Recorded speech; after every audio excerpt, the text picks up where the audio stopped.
I'm a little bit speechless right now. You're going to have to bear with me. The Toronto Raptors lose. They lost. They lost in game 7 on the road where they were out rebounded by what feels like 100 points, where it feels like their star player was in foul trouble pretty much the entire night. Scotty picks up 2 fouls, 3 fouls, 4 fouls, 5 fouls, and some of those fouls were very questionable. Max Strus is allowed to hang on to Scottie Barnes, top block him, as they did with Brandon Ingram. They were allowed to do this. The Raptors have to adjust. They have to get stronger. They have to be more physical. They have to get better athletes on this team. Lost in the disappointment that you're probably feeling right now is the fact that this season, regardless of outcome, was a monumental success. I've said it the entire way through. It does not matter what happens here. What you saw in this playoff run was a team that was not scared of the moment, came up huge, fought like hell to make up the incredible talent gap. I will remind you, prior to this game, the series score was 669 to 669. You had played this team dead even. Dead even. You have the entire world, the NBA world, saying your star player was the best player in the series, and nay, might even have been the best player in the first round. Scotty Barnes did everything humanly possible. Unfortunately, came up a little bit short today. Foul trouble, not the greatest. Offensive assertiveness, not necessarily my cup of tea. His teammates looked him off a bunch of times. A lot to talk about in this game. The film session is going to tell the truth. But before the film session reveals how the Raptors got outplayed, how the Raptors blew what was, in fact, a very promising start to this game, a very good start to this game. When they were playing through Scotty in the middle, everything was going well. Scotty goes to the bench. They continue to play well. Scotty comes back. The whole thing fell apart. The role adjusted a lot as this game went on. They continued to try and play through RJ Barrett as a point guard, and it just led to very, very stagnant, bad possessions.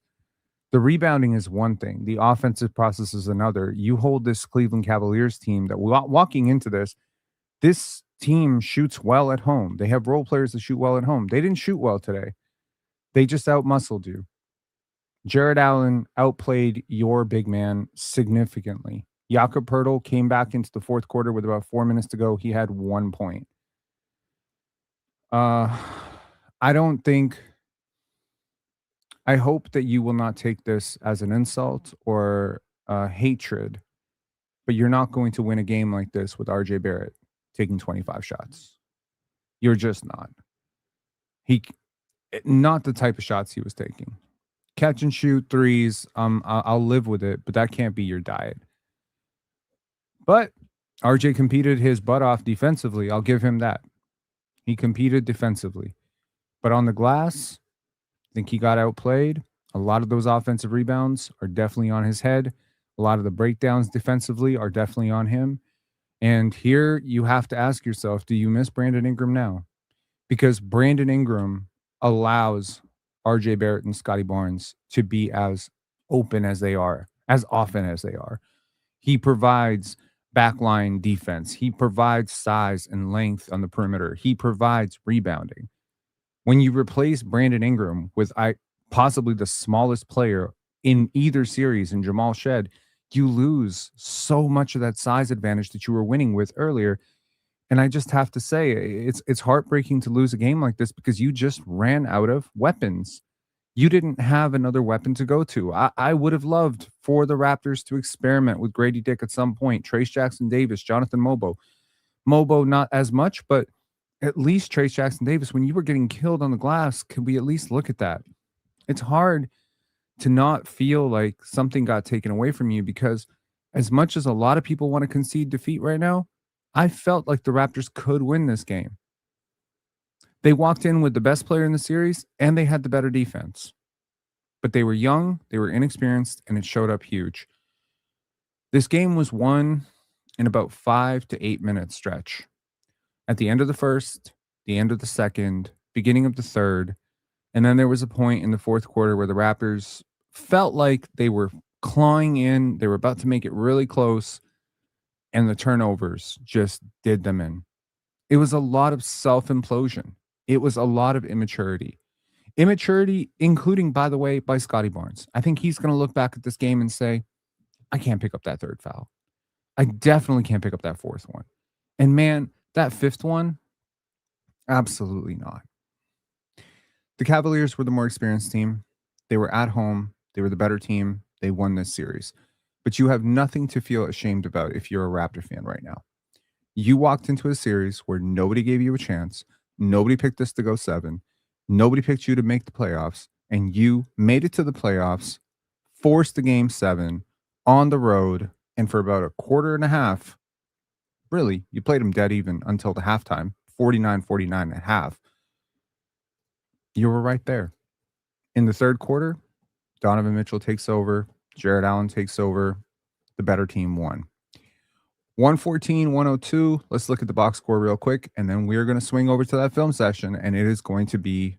It's going to be bad. It's going to start good, and it's going to end really bad. RJ Barrett with 23 points.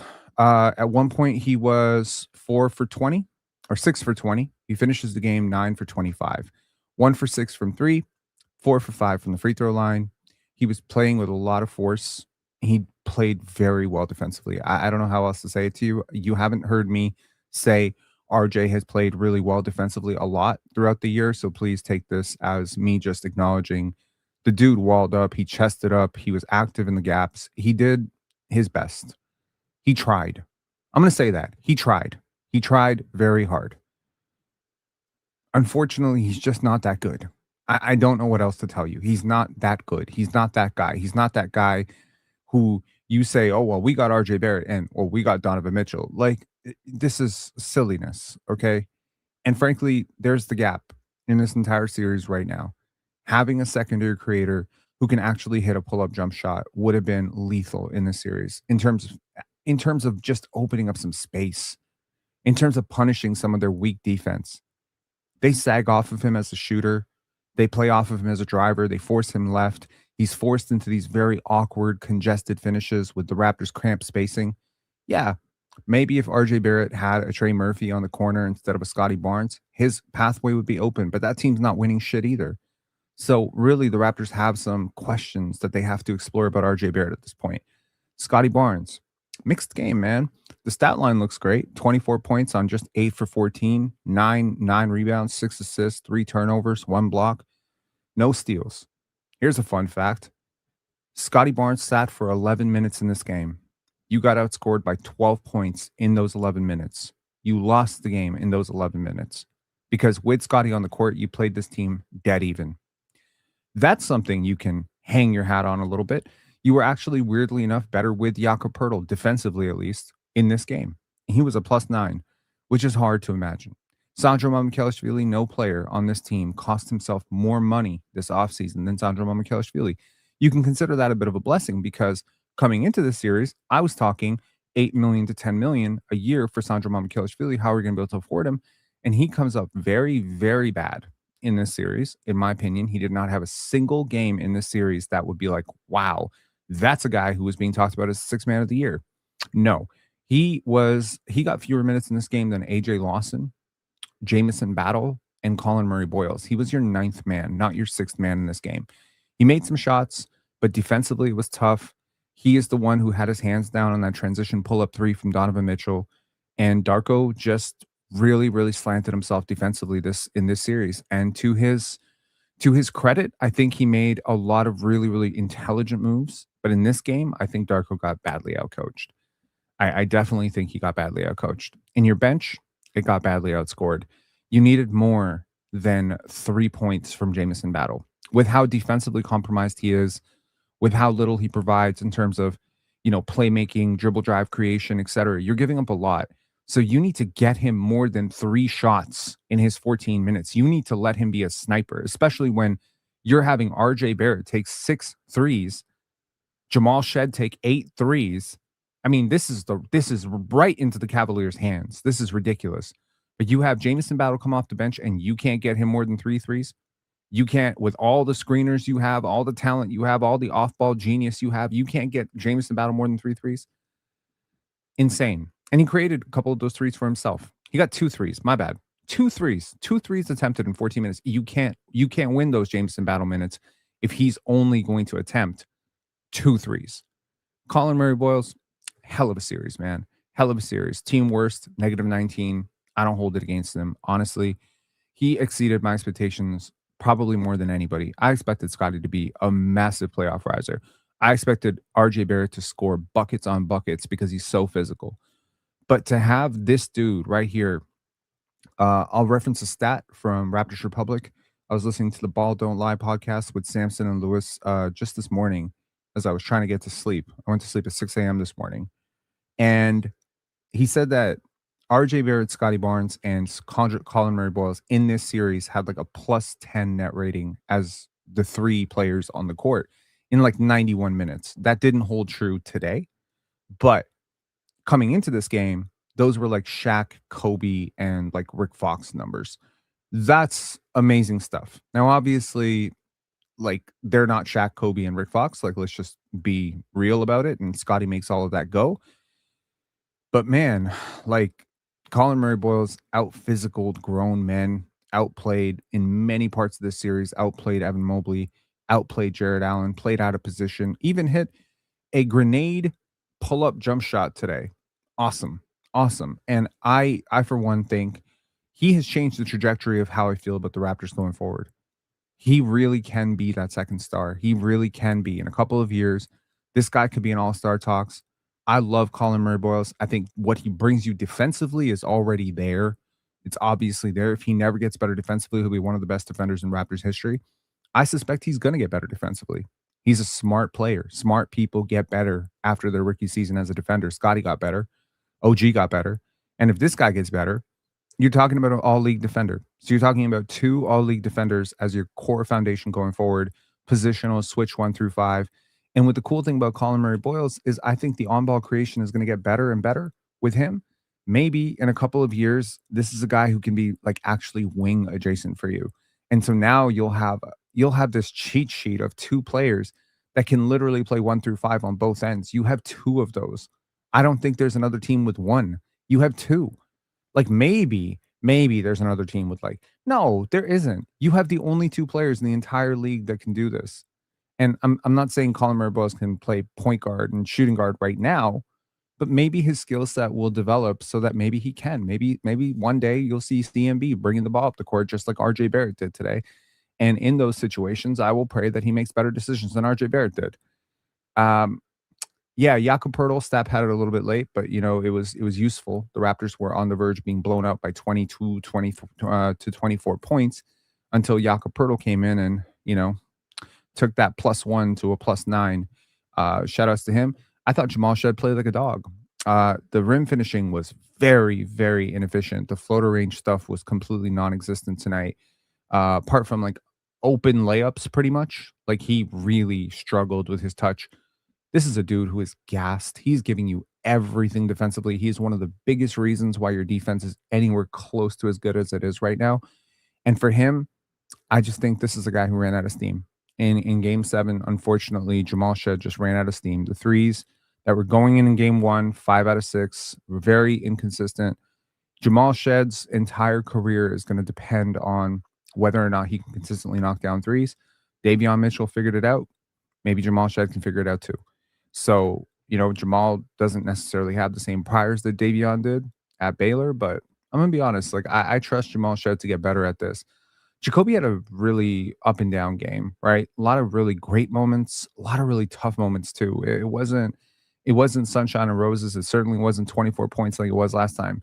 But man, if you are walking away from this series with one takeaway, it's going to be Collin Murray-Boyles and Scotty Barnes are here to stay. You cannot possibly tell me that Jacoby Walter is not in that conversation for you. He is a staple. He's not going anywhere. He's going to grow with this team. He's going to get better. You're going to see better pull-up jump shooting from him. He is the guy whose form actually lends itself to a little bit of live ball creation. He is physical as hell. He is tough as nails. He battled every single possession, and he and Jamal Shead have nothing to hang their hats on right now. Like, nothing to hang their heads on. Yeah. Anybody else? AJ Lawson. Like huge, huge, huge. Like I don't care. 2 points, whatever. 2 points, 2 rebounds, don't care. The 16 minutes that he played were really competitive basketball.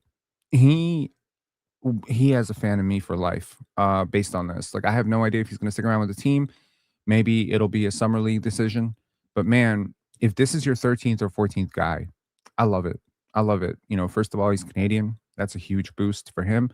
I didn't really have a lot of like hot takes about AJ Lawson. I kind of found him to be very inconsequential for this team, but it was good to see him get that converted contract. It was amazing to see him in that Orlando game where we went on that 31-0 run and he was on the court. He's really had some positive progression and he really progressed a lot as a three-point shooter this year. He was huge in game 6. And you know what? In game 7, you needed him. He might be the quickest wing athlete on your team right now. And that's shockingly scary when I say that. You got Donovan Mitchell on one end, you got AJ Lawson on the other, but you need athletes. You desperately need athletes. You desperately need players who can play above the rim, who can beat their man to spots. We are slow, bro. We are young and we are slow. We need to fix this fast. When you have hyper processors like Scotty Barnes in the middle of the court, you need speed and athleticism and vertical pop. I've been saying this for 2 years. And he was something for sure. Dean Wade got pretty abused in this game. Evan Mobley got destroyed in this game for the most part. Those two are probably the biggest disappointments for me. Dennis Schroeder as well. Dennis Schroeder, I thought was horrible in this game. This game really comes down to a handful of players for their side. I'll give some credit to Jalen Tyson as well for just being overall a threat and competing as much as he did defensively. He's not a good defender by any means, but he tried and he competed and he even crossed up Scotty Barnes. So shout outs to him. Let's go with, step by step. The player of the game for the Cavaliers has to be Jarrett Allen. Like just an absolute monster. 8 offensive rebounds, 19 rebounds, 22 points, destroyed Jakob Poeltl, destroyed Collin Murray-Boyles, destroyed the Raptors' entire interior. And because you're having to use Scotty Barnes 25 feet from the basket just to deny James Harden and Donovan Mitchell the ball, this guy is basically going beast mode on the inside, and the only guy who can stop him is standing 25 feet away from him. It was a gut check, put the team on my back performance from Jarrett Allen. This is a masterclass performance from Jarrett Allen. I will remind you, Jarrett Allen makes the same amount of money as Jakob Poeltl, but that is neither here nor there. The second player of the game has to be Donovan Mitchell, battling all sorts of injuries. This was not the series for him. Really, really struggled in this series for the most part with efficiency, struggled with shooting. Apart from that one pull-up 3, he went 1 for 8. Like, he got the work. And this is a guy that I was confident would be the best player in this series above Scotty, and he wasn't. He wasn't in this series. James Harden was their best player for most of the series. And James, to his credit, he took 9 shots tonight. He got to the line 13 times. He played with a lot of composure. And he certainly, both guards significantly outplayed RJ Barrett and Jacoby Walter and Jamal Shedd. Like they won the perimeter battle handily. But I think the Raptors did a great job of denying him touches, denying his usage, lowering his usage, overall forcing Donovan Mitchell to be uncomfortable as a playmaker. So I think they both deserve a lot of flowers for what they did. But I got to give the main flowers for the perimeter players to 2 guys, Max Strus and Sam Merrill. Now, it gives me absolutely no pleasure to give Max Strus any flowers. I do not like Max Strus. In fact, I use this term very loosely. I hate Max Strus. I can't stand Max Strus. If Max Strus was on my team, I would find a new team to root for. I do not like Max Strus. But Max Strus played like a champion today. He face guarded Scotty. He got away with 150 fouls in this game. It literally was every play. He fouled, and they just didn't call it. He even headbutted Scotty twice. Like, what the fuck? He out rebounding RJ Barrett. Like, you talk about game 7s being, oh, who wants it? This dude wanted it. Also give a shout out to Sam Merrill. Little Sammy Merrill. Okay, it's funny to call someone little when they're like 5 inches taller than you, but Sam Merrill is like what, 6'4"? Sam Merrill is tiny, bro. And Sam Merrill was going to be the big defensive liability. And unfortunately, when they got Scotty Barnes on Sam Merrill, when they can get that cross match, it was buckets. It was buckets, or it was an easy pass to the rim. Every time Scotty touched the ball and Sam Merrill or Max Strus were on him, it was barbecue chicken. Unfortunately, RJ Barrett is so fucking limited as a on-ball creator that even Sam Merrill, of all players, is able to stop him from getting to the paint. It was ridiculous. It's ridiculous how few counters he has. There's no bag, none. And that this dude is 6'3", 6'4", and just is able to hold a guy who was a former McDonald's All-American and a fucking 20-point per game scorer and just completely limit him, stop him, have him shooting 6 for 20, disgusting. And of course, offensively, he just provides so much value. So much value. I mean, they extended him for a hefty contract. I think they paid him $10 to $12 million a year. And a lot of people thought that was egregious. Like, he's a big reason why they're in the salary cap hell they're in. I mean, obviously, he's not the only reason. They got 3 max players over there in Donovan Mitchell, James Harden, and Evan Mobley. And you know what? To me, he played better than Evan Mobley tonight. He played better than Dean Wade tonight. Like, this really was the Donovan Mitchell, James Harden, Jarrett Allen, Sam Merrill, and Max Strus show. Everybody else just kind of went along for the ride, and they got carried. And for the Raptors side, honestly, there just wasn't anybody. There isn't anybody who can really say, I played a great game. The closest thing would be Scotty, but honestly, even Scotty did not play a great game. Limiting your usage, bro. You star player. You star player. You took 14 shots in this game. No, you can't take 14 shots in this game, bro. They can't stop you. They don't have a matchup for you. You cannot allow yourself. We said this about Brandon Ingram in game 1. You cannot allow yourself to be taken out of a series by Dean Wade top blocking you.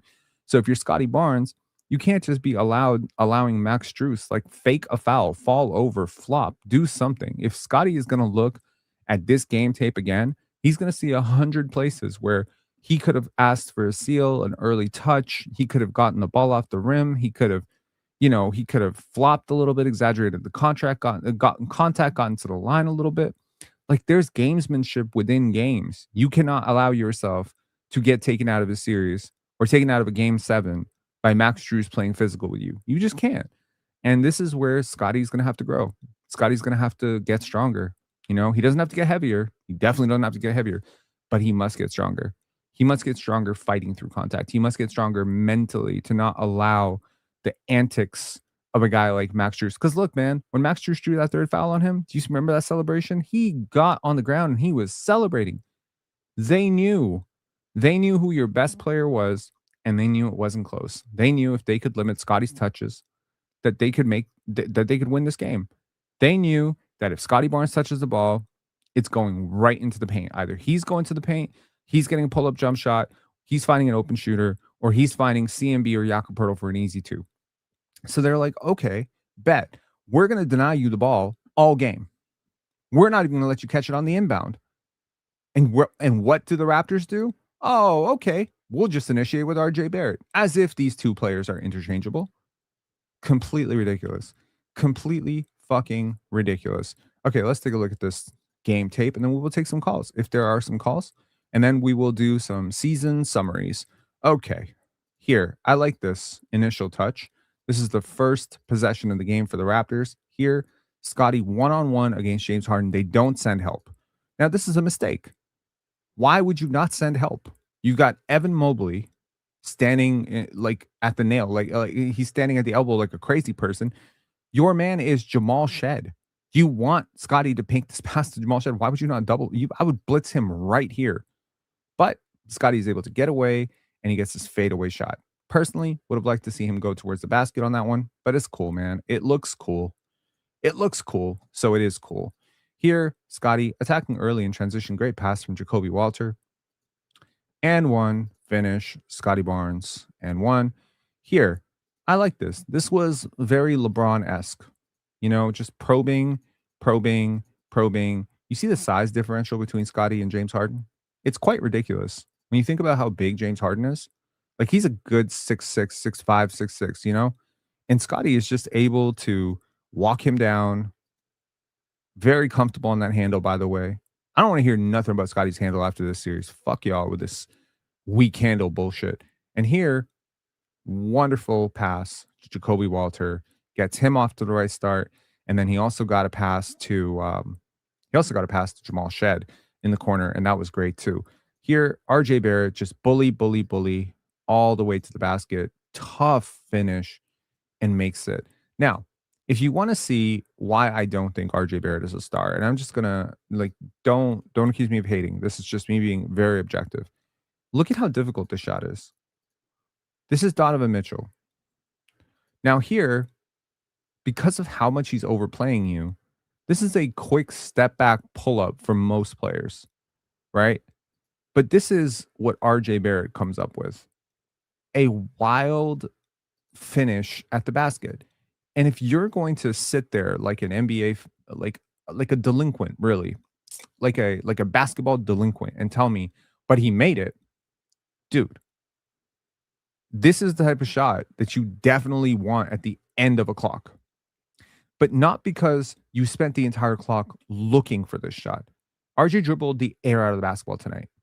Air out of the basketball tonight. There was a single possession where he dribbled 22 times and forced a mid-range pull-up. It is insanity to me. AC, Siakam better than Barnes. You are an absolute moron. Okay, cool.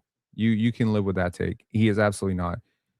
Scottie actually just finished a round in the playoffs, which rivals every single round that Vince has ever put up, every round that Kawhi has ever put up. From total impact, this is one of the best ever Raptors series by any player ever. Period. You're crazy if you think that. Okay, here, Collin Murray-Boyles fighting. Pass. This is a foul by Dean Wade. They don't call it. Fine. Jameson Battle gets his only 3. You needed more of this. You needed more of this. Scottie is puss. Yeah, you get banned. There will be no Scottie slander tonight. You can go fuck yourself. All right. I said Collin Murray-Boyles. Oh my God. Like this is what the Raptors really needed to do. I thought Jamal Shed competed as hard as he could, but there were some possessions where he felt very out of control. This is not one of them. Here you get clean. Harden gets clipped. Murray-Boyles times this perfectly to get behind Allen. And this is where the scoring gravity of the guard opens up the scoring openness of the big, right? Jared Allen is able to cheat so far off, right? He's able to cheat so far off of Jamal Shed because he's not a dominant finisher, because he's not a pull-up threat from that range, because he's not a good paint scorer. If you look at Jamal Shed's paint scoring numbers this year, they are among the worst in the NBA. But you look, freeze this shot, freeze this frame. This is a Herculean athletic play. Like that is insanity, man. Crazy. Crazy. I said mixed start for RJ Barrett here. So let's look at what I mean by that. Okay, so here, once again, we're probing Max Strus. Once again, sorry, Sam Arrow. I like this. This is great. Great timing on the cut here. James Harden, off-ball awareness, completely laxed. And here, Jared Allen's not able to recover. Raptors off to a dominant start, 20-10. And then Darko decides to take Scottie out. And I just didn't agree with some of the rotations early. I think Scottie needed to play more minutes. He wasn't even in foul trouble at that point. So, here, Scottie is able to get this rebound. He was much better rebounding tonight. I will remind you, Scottie averaged 10 assists per game in the Raptors wins in this series and like 5 in the losses. So hold on, let me just confirm that. So in the losses, he had 5. Hold on. Let me just confirm this here. So he had 6 assists, and then this was a loss. Damn. He really did average a lot of assists. This was Yeah, he averaged so he had 7 assists in game 1, 5 assists in game 2. They lost both games. He had 11 and 6 in game 3 and 4. They won those games. They lost game 5 despite the fact that he had 11 assists. They won game 6 when he had 14 assists, and now they lose game 7 when he has 6 assists again.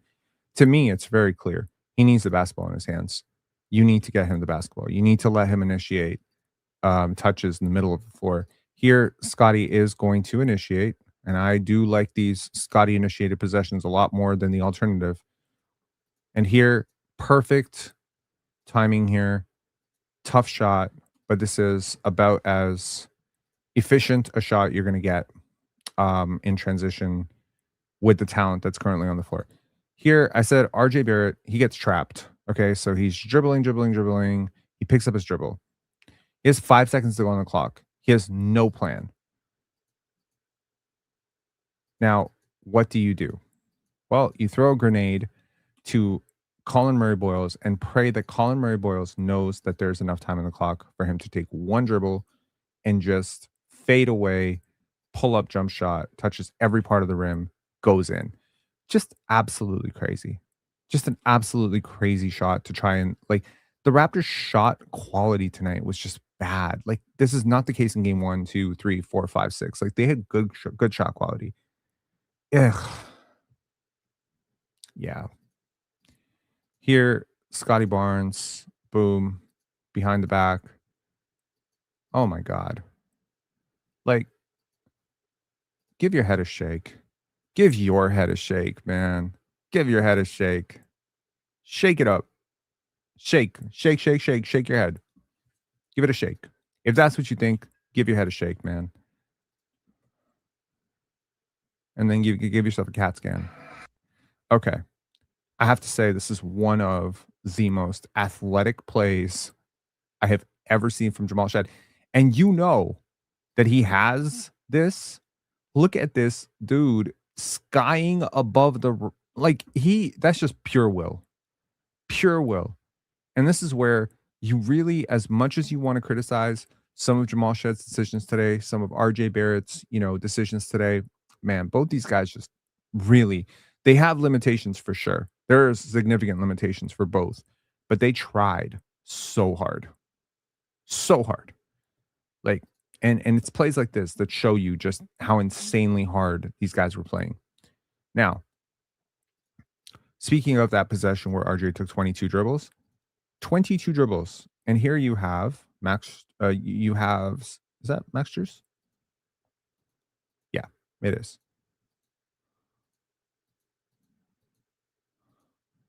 Oh, my bad. That's Sam Merrill. That's RJ Barrett making Sam Merrill looks so competent defensively that I have to adjust my eyes and say, no, that's not defensive liability Sam Merrill. That must be the best perimeter. That must be the best perimeter defender, Max Strus. Sorry, am I saying Max Strus? Dean Wade. What am I saying? Dean Wade. God, I thought that was Dean Wade for a second. Dribble. You don't have anything. You don't have anything here.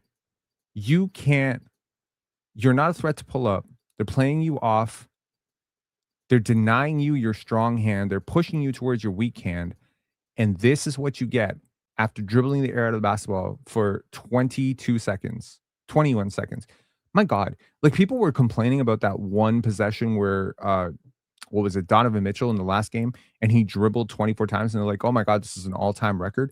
RJ Barrett dribbled 22 times on this possession. 22. At some point, man, you got to stop letting these fools on the internet gas you up and realize what you are as a basketball player. You are a weak side attacker who can attack off a tilted defense. You cannot attack a set defense. You don't have the counters. You don't have the size. You don't have the skill to do it. You might develop the skill someday, but you don't have it right now.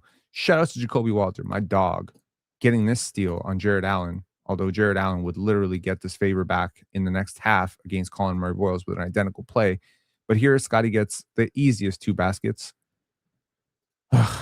Okay.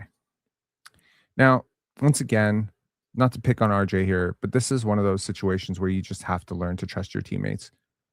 Harden is roaming off of Jacoby in the corner. You clearly do not see the help coming because you turn your head, and because you're so loose with your handle, you don't even see the help coming. And the help is able to come, obviously, because you have Jamal Shead on the court and they're willing to play off of him. But here, Scottie has to present himself as an outlet. Someone has to communicate with RJ Barrett, but RJ Barrett just needs to be better with the basketball. Like, you can't get stripped this easy. And now you don't even get back defensively. You're not sprinting or nothing. And they're going to get, like, I'm assuming it's going to be on him, right? Yeah, it is. There we go. And here, you get completely off balance. Who teaches this defensive stance? Who on earth teaches this defensive stance? And here you just tie him up. I mean, good thing you didn't let him get the and one, but like, my God. Okay. Here is that third foul on Scotty Barnes. I want you to see how physical they were with him. I'll probably go back and like really look at this. This is a foul. This is a foul right here. You are not allowed to impede a player's progress like this. You're fucking crazy if you think this isn't a foul. Nobody on the Raptors is playing defense like this. There's a lot of Cavs fans who are like, oh, now y'all got a taste of your own medicine. I'm sorry. We're not fouling. We're top blocking. We're not fouling. We're denying your space. We're not holding. This is holding.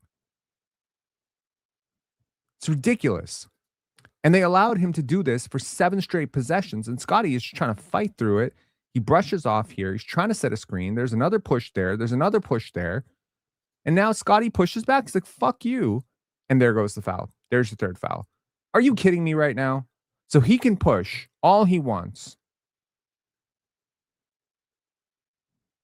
Shit, man.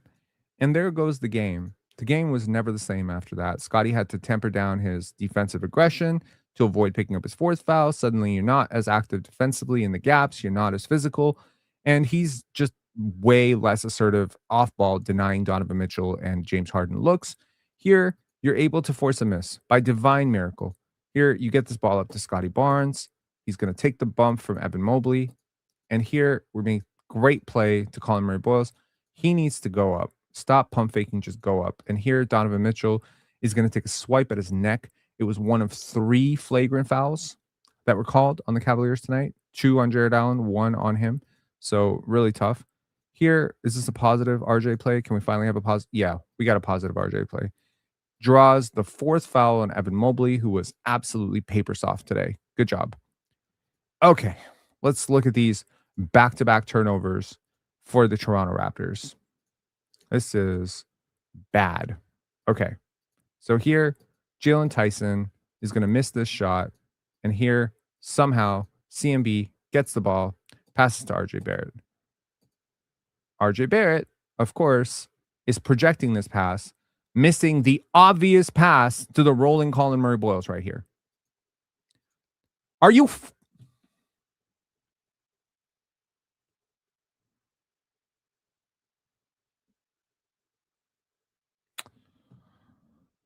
Are you kidding me? Look at this play develop. How do you not make this pass to Collin Murray-Boyles? He has Sam Merrill. Allow him to make the corner pass to Jacoby Walter. Why are you look at you projecting this fucking pass? How do you think James Harden is able to steal this pass? And now, worse, nobody is back, obviously, because Jalen Tyson never got up. And there you go. There's 2 points. Here's another one. Back to back, by the way. Man.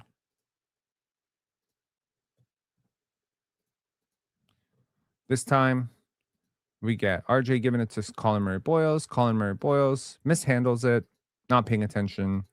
Just a complete lapse. The Raptors are still in this game at this point. Like, we're talking a 7-point game, and these 2 turnovers turn it into something very different. Like, we are now in blowout territory. You let a team like this get rolling offensively. You get the crowd into it. Suddenly, everyone's chanting, USA, USA, USA. Oh, my God. They playing not like us? I hate Cleveland, man. I really do. I don't like Max Strus. I don't like Cleveland. Not really sure how I feel about James Harden right now, but man, like that, the America's anus is what I would call Cleveland, Ohio. How many fouls did the Cavs commit on this possession? Let's count him. Let's count how many fouls are the Cavaliers allowed to commit. Look at Max Strus here holding RJ Barrett, impeding. Corey saying USA. Okay, cool. Are you a Cavs fan? Are you here? Are you here like rooting for Cleveland? Don't you have another post-game show that you could be attending? Sheesh. Okay. Foul, 2 fouls. Okay. So let's see. Is there a third foul? Nope. Third foul. That's a third foul. Grabs him from behind. Here is the fourth foul. So 4 fouls. 4 fouls. We're allowed to get away with 4 fouls. Please. Give me a break. 4 fouls. Until you finally get a whistle. Come on, Zach Zarba. Talk about the fouls. Okay. He has been fouling him like this all game, finally gets called for it. Here is a play where he forces a turnover on Scotty Barnes. And Scotty Barnes does not typically turn the ball over. Here, you see him linking his arm right there and forces the foul. That's a foul. That's not a turnover. That's a foul. You're allowing him to molest him. This is not the 90s. We're not supposed to allow a guy to fucking hand check. This is not even hand checking. This is a foul in the 90s too. You weren't allowed to do this to Michael Jordan either. Like, it's quite insane how much contact the Cleveland Cavaliers were allowed to get away with today. It's almost like the ref said, you know what? Fuck it. This was thankfully upgraded to an actual flagrant. This should have been a flagrant too.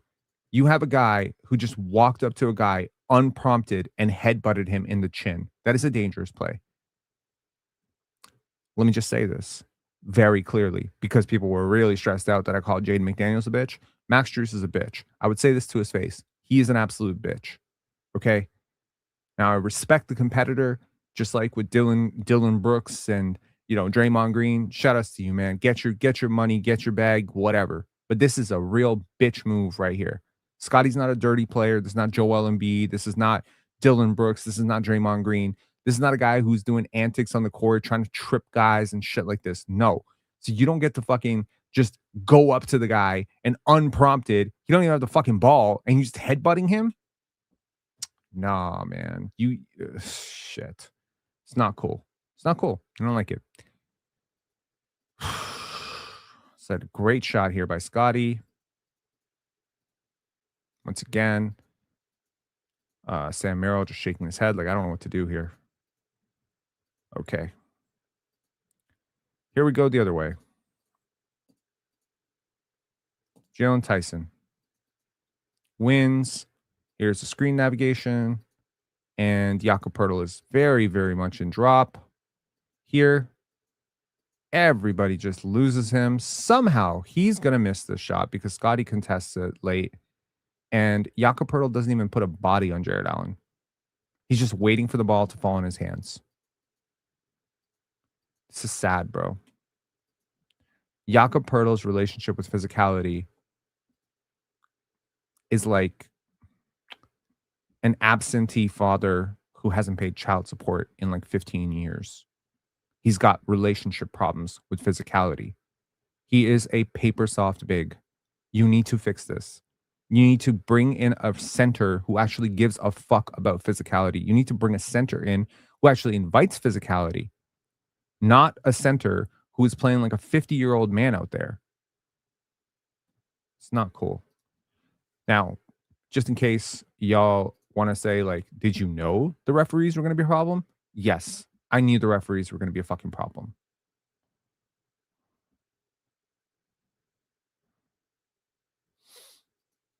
Amen. Absolutely. Okay. I said this is crazy offensive process, and I mean crazy as in you should be institutionalized. Okay, let's look at this play here. RJ Barrett. What are we doing here? Why is this an efficient offensive outcome for you? Now we're going to pass to Sandro Mamukelashvili. No advantage was generated. It is totally different when Scottie collapses the paint because there's attention given to it. You don't do anything when you move to the paint. You just delay the clock.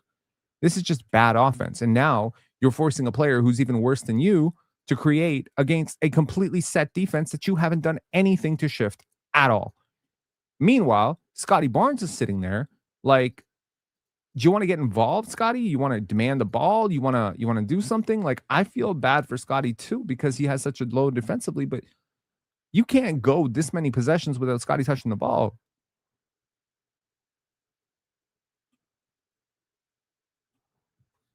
Corey G said, Penn wouldn't say none of this. I'm a crash out. I've been a crash out my whole life. I'll say any one of these things. I'm not somebody who, I don't have chill about that kind of shit. Okay. Trace Jackson Davis just sitting there watching his team get out rebounded every night, knowing he's the best rebounder in the series. I stand on this. You desperately needed to give him a try at some point. If you're going to lose that, fine. But I don't know. Okay. Now, watch this play. Jakob Poeltl puts a body finally on Jarrett Allen. Jarrett Allen just muscles him out of the way. Just completely bullies him. Jakob Poeltl hit the fucking weight room, man. Here, RJ Barrett trying to stress the dribble a little bit, abandons Max Strus. Here, Kareem Abdul Jarrett Allen decides he's going to do it. And once again, we have Max Strus driving in for another offensive rebound. And here, nobody closes out to him. So, he had a wide open shot. Nobody's going to close out to Dennis Schroeder. He has a wide open shot. Nobody's going to fucking close the gap because he has a wide open shot. Now, here's Scotty is going to gain a hand up on James Harden. Thank God somebody finally defended. And until the ball literally falls into our hands, we're not getting an offensive rebound. We're not getting a defensive rebound. I swear to God, defensive rebounds were harder to come by than offensive rebounds. Now here, honestly, I know he scores here, but Scotty is wide open right here. You see him at the edge of your screen. That's Sam Merrill once again as the low man. And you are not trusting Scottie Barnes to finish over Sam Merrill. Pass the ball. My God, pass the ball. You fucking ball hog. Pass the ball. I'm sorry. This play drove me absolutely mental. You don't have an advantage here. You're slow trotting up the court. You're not even galloping up the court where you're going to extend an advantage for somebody else. And here, you're going to force a shot at the rim and you're going to make it. And your fans are going to sit here and be like, well, see, RJ got dog. You took a contested layup for yourself over pitching it ahead to somebody else. And I don't understand it. Tyrese Halliburton makes that pass every time. Cade Cunningham makes that pass every single time. Scottie Barnes makes that pass every single time. Jokic would make that pass. Murray would make that pass. I can't think of a player who wouldn't make that pass. Even Shai Gilgeous-Alexander would make that pass. That's a very obvious pass. That is a better finisher than you. He is ahead of you in the play. Make the fucking pass. Just stupid. It's just fucking stupid. It's stupid basketball. And I knew when that fucking three went in that this was going to be exactly the type of game you're going to get from RJ Barrett. Now, if you thought done cooking this bullshit, watch this play. If you think I'm gassing it, watch this play. Here, Scotty Barnes does the right thing here, sees a loaded paint, says, you know what, RJ, you got an open three. You hit the one. Cool. Let's do it. Heart is not the question. I have given him plenty of flowers for trying defensively, for playing out of position, for competing, for caring. But man, if Scottie Barnes decided to care by launching 15 3-pointers, you'd have an issue with it too. Okay? There's different ways to care. There's a destructive way to care. Like, I can care about my team and just insist that I have to take 45 shots for my team when I have no business taking 45 shots too, right? That can be a sign of caring. Like y'all like I understand what you're saying too. Like, I understand this may seem like very OD criticism, especially since it is so common of RJ Barrett to do this. But this is what y'all wanted. Like the RJFC who were victory lapping after game 6, like, yo, Rob, apologize to RJ. RJ needs an extension. Y'all live in the moment. Literally, I swear to God, there were 2 trainers, who don't work with Raptors players, but work with OKC players who watched game 6. And they were just like, yo, y'all still need to trade this dude, right? Y'all need to still trade this dude, right? Like, fuck that shot. He nearly killed you in game 6, and y'all don't want to accept that. But if I did a film breakdown of every dumbass move that he had in game 6, you would be like, thank God he hit that fucking shot. It's a terrible, terrible, terrible offensive process. And here, this is once again just insane. What are you doing? Okay, here, look at this. Your man closes out recklessly. You have no awareness that this is your man, right? You stand here holding your form, thinking you're in a fucking video game. And what happens is there's a rebound, there's a pass, there's your fucking man, and I have shades of a certain play or a certain moment from one of my favorite movies. Shout outs to Love and Basketball. Let's let this one play out. Show me again. What? You like to post so much, let's see it again. You think I'm funny?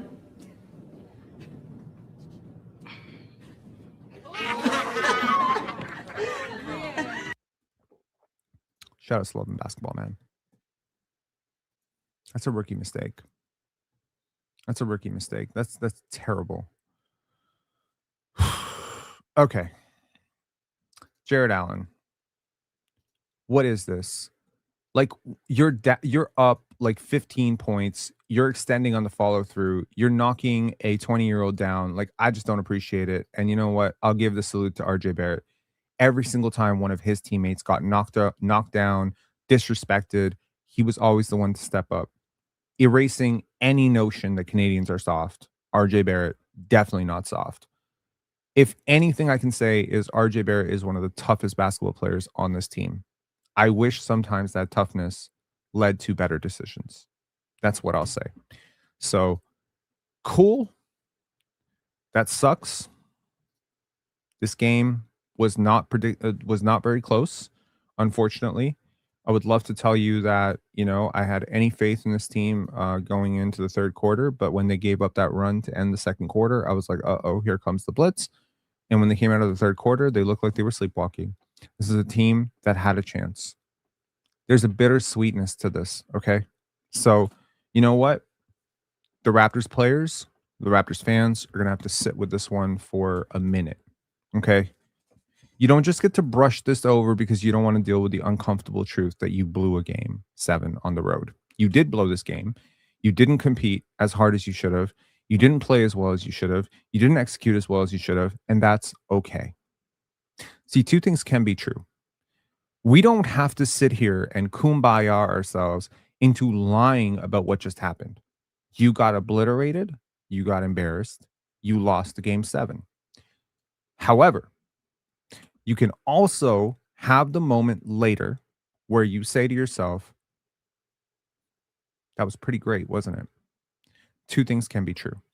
So you can have that moment where you say, we blew it. And then you can have the moment where you say, wow, we were in a place where we actually had a chance to blow game 7. That's pretty cool. You play to win, okay? I don't agree with Coach Mo in the last live where he said, he's thinking about losing games or whatever, losing a playoff game. No, you play to win. The Raptors played to win, but they lost, okay? They didn't go into game 7 saying, oh, nice season. No, RJ Barrett and Scottie Barnes both said, we're winning in game 7. Scotty Barnes said, I'll see y'all in Toronto real soon. Now, he's not wrong because he will be doing exit interviews in a couple of days and reflecting on the season. Something wrong with our generation today, We don't like pain. We don't like pain. We definitely like to dress it up into something else, right? We want to just have the very comfortable moments. We don't want to have the uncomfortable moments. If I was RJ's trainer, if I was RJ's best friend, I would tell him, you fucked this game up. and you nearly fucked up game 6. Be better. If I was Scotty's friend, I would say, you fucked up. You can't be taken out of this game by Max Strus. You can't allow the refs to get into your head. You can't allow yourself to pick up ticky-tack fouls and pick up that 5th foul against Jared Allen. You can't allow yourself to take 14 shots in a game 7. You can't allow that to happen. I don't care who's guarding you. Kareem Abdul-Jabbar, Wilt Chamberlain, Shaquille O'Neal, LeBron James, and Scottie Pippen could literally be on the floor at the same time. You are your team's best player. You're the best player in the series. You're one of the best players in the NBA. You're an all-star. You're a 2-time all-star. There's no other all-star on your team. How are you allowing RJ Barrett to take 25 shots? This is on you. This is on you. Kobe did not let Jeremy Lin take 25 shots. Shaquille O'Neal did not let Horace Grant take 25 shots. Michael Jordan did not let Steve Kerr take 25 shots. You have to control the offense. You want to trust your teammates so badly, but there's a limit. You create. You initiate. When they take shots, it's cool because you're more Magic than you are Michael. Cool. But Magic didn't just sit there and allow somebody, he didn't just hand the ball over to AC Green and say, yo, AC, you do something with it. Scottie did that way too often tonight. Sandro, AJ, Jacoby, Jamal, RJ, bro, I get you trying to be a good teammate, but fuck that. Fuck that noise. No, you got to adopt the Kawhi Leonard mentality and just say, if we're going to lose, I'm taking 30 shots. I'm being hyper aggressive. Use your fouls. Fucking foul out in the first half. I don't care. You can't allow yourself to get low volume touches in a game like this. There were play after play, multiple plays in a row where Scottie went without touching the ball. Now, is it because Sam Merrill is top blocking him and Max Strus is shading over and, you know, the help is loading up on him and his teammates are more open? Yeah, sure. But this is where I think Scottie is the best chess player apart from James Harden in this entire series. The chess playing is about setting things up, right? When you think about basketball, 2 points is not 2 points. LeBron says that, right? There's some players that they need to activate their teammates. I think for the first 6 minutes, Scottie played the perfect 6 minutes of basketball. It was perfect, defensively, offensively, and you were up. He was initiating possessions. He was bringing the ball up the court. He was, you know, in the center of the court. But somewhere in the second half, he got really exhausted. And he started to get really timid about touching the ball. And suddenly RJ started rolling with possession after possession of initiation. And he was sitting in the dunker or sitting in the corner. And I say this the same way I said it with Brandon Ingram touches. Your best player has to touch the ball. He is the one that they are stressed about. Right now, from game 3, 4, 5, 6, and 7, they guarded Scottie like he was the best player on earth. They blitzed him at half court. They sent doubles at him every time he tried to put the ball in the basket. Every time he got the ball, almost every time. But when they didn't, he scored very easily. So they didn't have a matchup for him. The bittersweet part of this is I would have loved to see this against Detroit. I would have loved to see it against Detroit. Scottie's not averaging 24 points against Detroit. No offense to Scottie, no offense to anybody. But Asar Thompson is shutting the shit down. You're not averaging 24. So I would love to see him struggle as well. I would love to see how he navigates that struggle, how he would push through, you know, the inevitability of that series as the overwhelming size and physicality of the Detroit Pistons forces him to find a jump shot, you know. It's bittersweet. You were robbed of something. You were robbed of an opportunity to see more from this team. But what you did see was beautiful. And so that's what I'm going to say. That's where I'm going to leave this. We're at the 1 hour mark. We're going to take some call-ins now from Roger Sanchez and Matthew Johnson. But yo, like, we're at a point right now where we just have to be very realistic about what we're expecting, but also realistic about what it all means, but also just be okay with saying this sucks. I don't want to, like, what kind of a fan are you if you're just like, oh, I'm happy we lost? No, shut your ass up. I don't want to talk to you if you're happy we lost this game. I'm not happy we lost this game. The Raptors better not be fucking happy they lost this game. The coaching staff better not listen to any bullshit from Darko Rajakovic or Bobby Webster after this game being like, well, no one really picked us to be here. No, save that for your end of season private chats. We need to be better. We will be better. We're going to work real fucking hard. We're going to get back to the stage next year. We'll be better than this. That's it. That's what you need. You don't need any of this like kumbaya talk right now. Save that shit for the offseason. You need to sit in losses. You don't just get to distract yourself from a loss. You want to know a great way to never grow? Never absorb. Never take in the pain. Never feel that moment. Never feel the disappointment of that moment. That's how you never grow. You want to never grow? Never seek the truth. The truth right now is Scotty Barnes got to look at himself in the mirror and say, yeah, I was the best player in the series. I got to be better. And if Scotty Barnes walks out really smug and says, yeah, I did every fucking thing I could. I exceeded my expectations by 35 to 50%. Fuck do you want from me? You'll know right away he's not a franchise player. But I'll guarantee you Scotty is not going to do that. And you know what? For as much shit as I'm talking about RJ Barrett's play, RJ's not going to do that either. This team showed you that they competed to win. Darko competed to win. CMB competed to win. Jamal Shed competed to win. And Brandon Ingram, despite all the slings and arrows that people have thrown at him recently, Immanuel Quickley, these are hard workers. You have a team full of hard workers. They have all summer now. You know, the summer is still young. They're not having a deep playoff run. Sometimes deep playoff runs can impact your development a little bit. And maybe, you know, if you want to really, really take a silver lining here, I'm not really all that sure that a ass whooping by the Detroit Pistons after you're completely decimated by injuries is necessarily going to give you any more feedback on who you really are as a basketball team. If I'm being completely honest, Detroit is very physical. Jalen Duren had a series from hell. He's looking for get back, and he's going to get his get back against Jakob Poeltl. So if the Raptors did go to the Pistons series, I'm sure Scotty would be great. I'm sure RJ would find pockets of space to attack. I'm sure Jamal Shed and Jacoby Walter would continue to blossom. But the matchup between Jalen Duren and Isaiah Stewart and Paul Reed and these physical ass human beings and Jakob Poeltl, it would destroy you. So Jamal D-Shed said, do you think Detroit will whoop Cleveland? No, I don't think they'll whoop them. I suspect they'll beat them because they can do a lot of the same things the Raptors can do. Just they're healthier. And yeah, I'm not really sure Tobias Harris is better than RJ Barrett, but the sum total of having, you know, Dennis Jenkins, Asar Thompson, Jalen Duren, like I just think Cade has a better supporting cast. Clearly, he has a better supporting cast.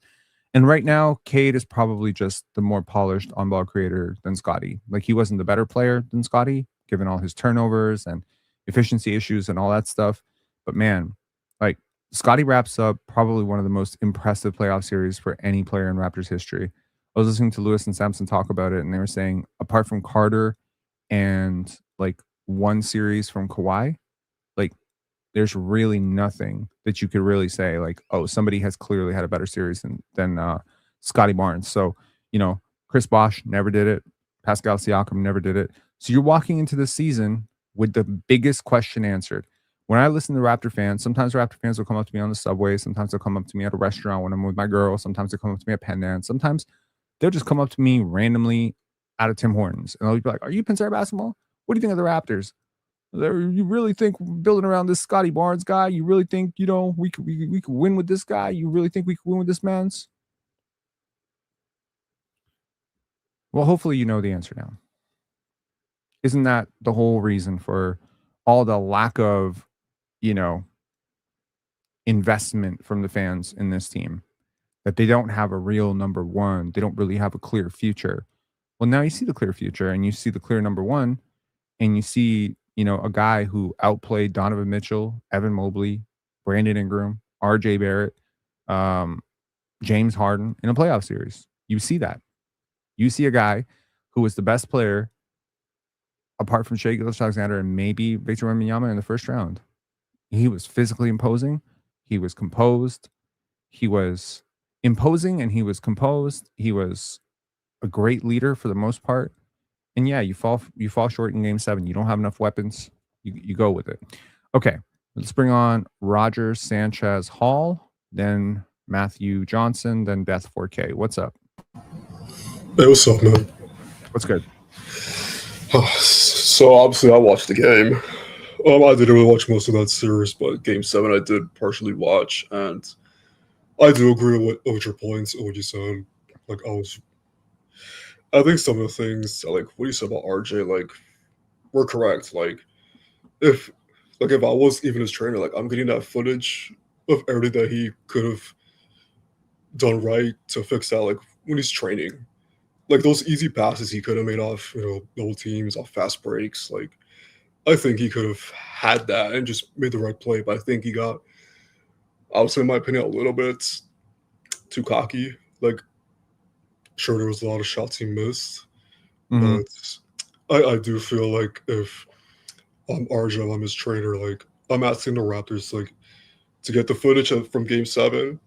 And not just from like the games that they lost, but also the games that they won that he had like maybe a few crucial mistakes. Like I feel like he could have done more better planning on his end, like just like what to improve on. Because I do feel like there's some holes in this game that could be fixed if he puts his mind to it. Mm-hmm. Yeah, I would hope that he will fix those holes, but unfortunately, there's just limitations with athleticism, twitch, pull-up jump shooting, shooting form, handle. It's a lot. So, if he's not bullying his way, and again, like one of the reasons that I'm a little bit like, if there's a silver lining to not going into the next series, it's that the next series is RJ's nightmare. Because even if Asar Thompson and Ron Holland, Tobias Harris is so much physicality. You're not going to be able to move those guys. So now you actually have to create space without chest bumping into guys. Like you're not going to be able to move Jalen Duren the way you're moving Evan Mobley.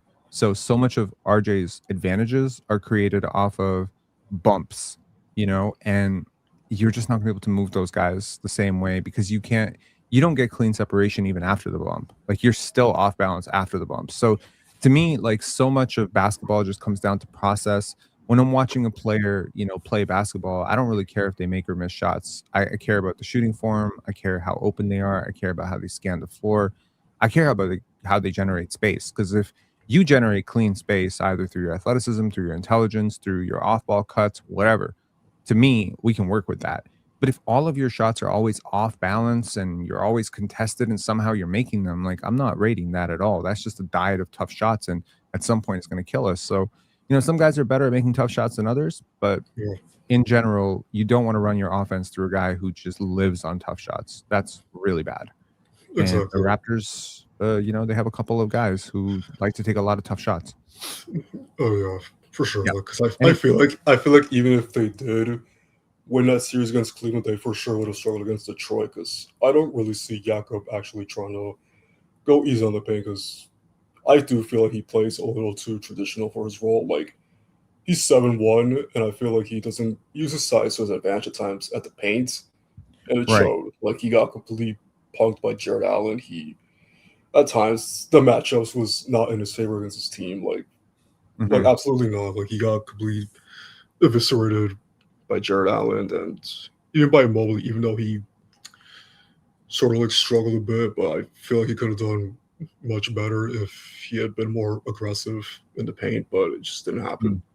And I think we just need to get a more defensively slanted guard with some pull-up jump shooting versatility to his game. Anyways, man, any final thoughts? I guess the situation now is like, where can they go from here? Like, how else will they be able to fix going into next season, like all the holes that they have on the offense, or at least for certain players like Jakob? Like, what will be the situation with Quickley? Like, will it be 100% like fully healthy next season? Will it be possible if he does get hurt before the playoffs? Because that's one of my concerns, to be honest. Like, with the whole like contracts that they have and not trying to get over the apron and all that stuff. And there's like a lot of nowhere near the apron. Okay, yeah. I'm just making sure, but We're not close to the apron. We will probably need to make one smart trade, one good draft pick, and probably one good signing. All right, man. Thanks a lot for calling in. Peace. Matthew Johnson, what is up? Yo, so I've been a Raptors fan. Like, I'm gonna say right now, like I'm not I haven't been a Raptors fan for too long because I started getting into basketball when I was like 10 years old, and at the time it was the 2020 bubble playoffs, right?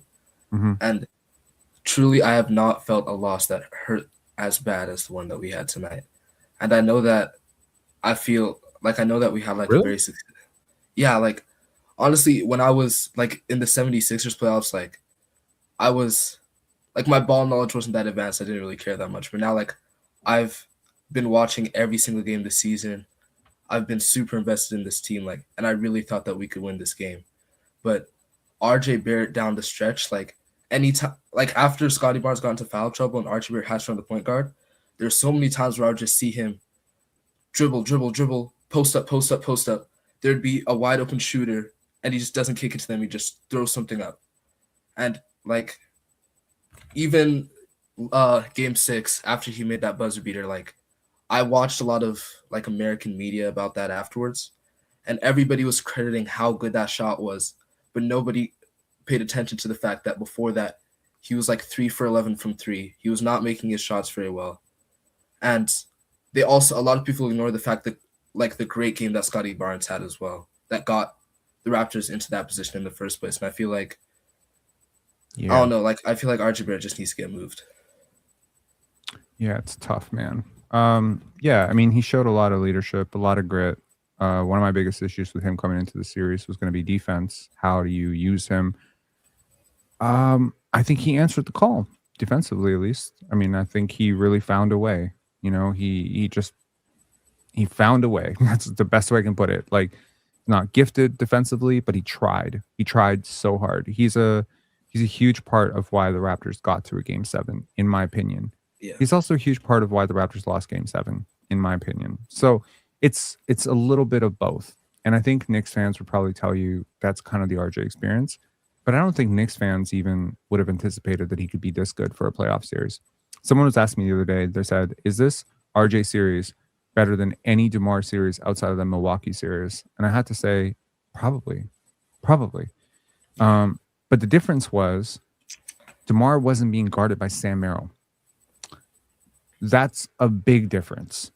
So, like, too much of American media or even former players, and it's always sad when former players do it, they don't completely understand what is the defense trying to take away and what is the defense conceding, right?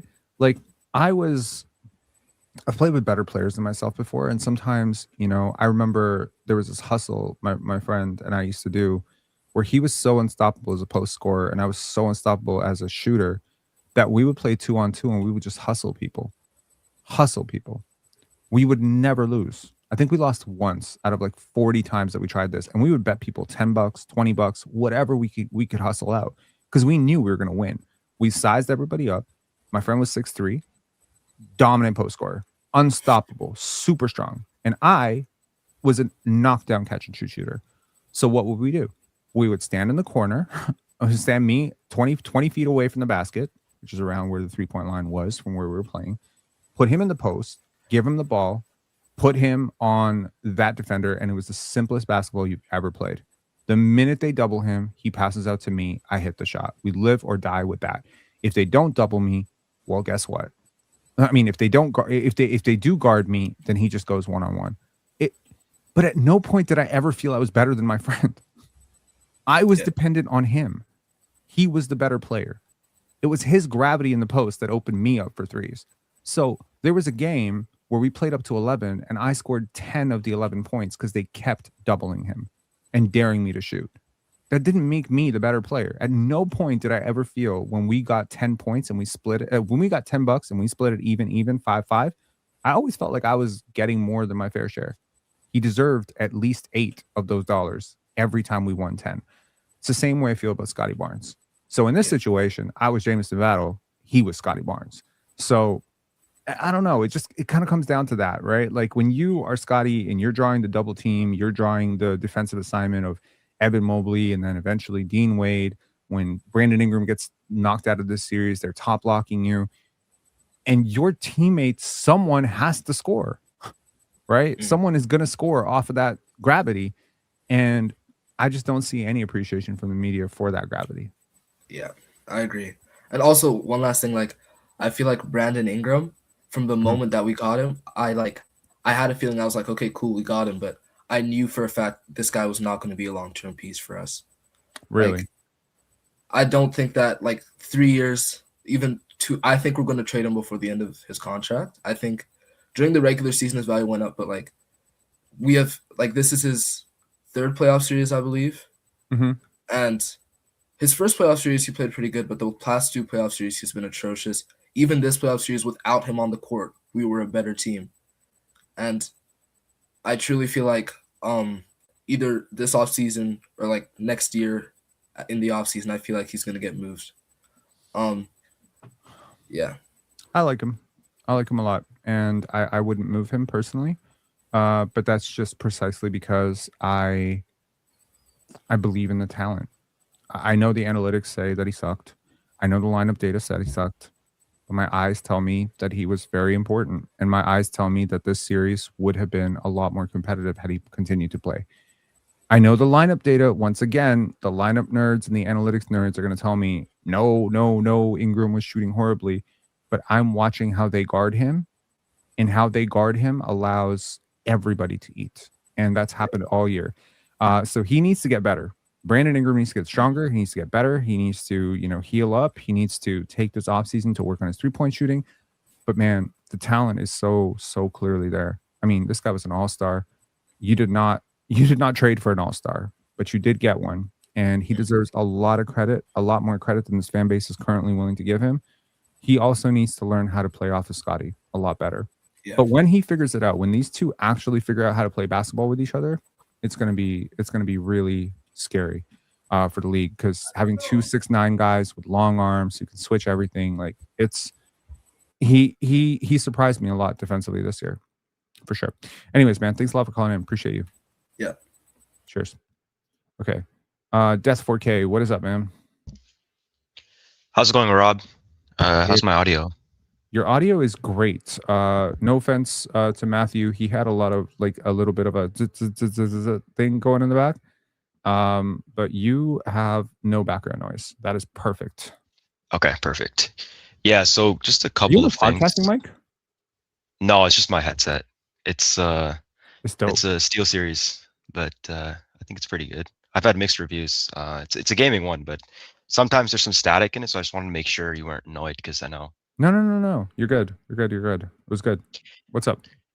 Yeah, so I personally went into this game fine with what was going to happen, because personally I've seen enough from this team to understand, what we have, and the season was a success for me already. But right, I just want to start off by saying that Cleveland, what I saw from them, they didn't go into this series wanting it. They were kind of just waiting for the Raptors to malfunction, and that really just happened in the second half. I personally believed Game 5 was the game we should have won.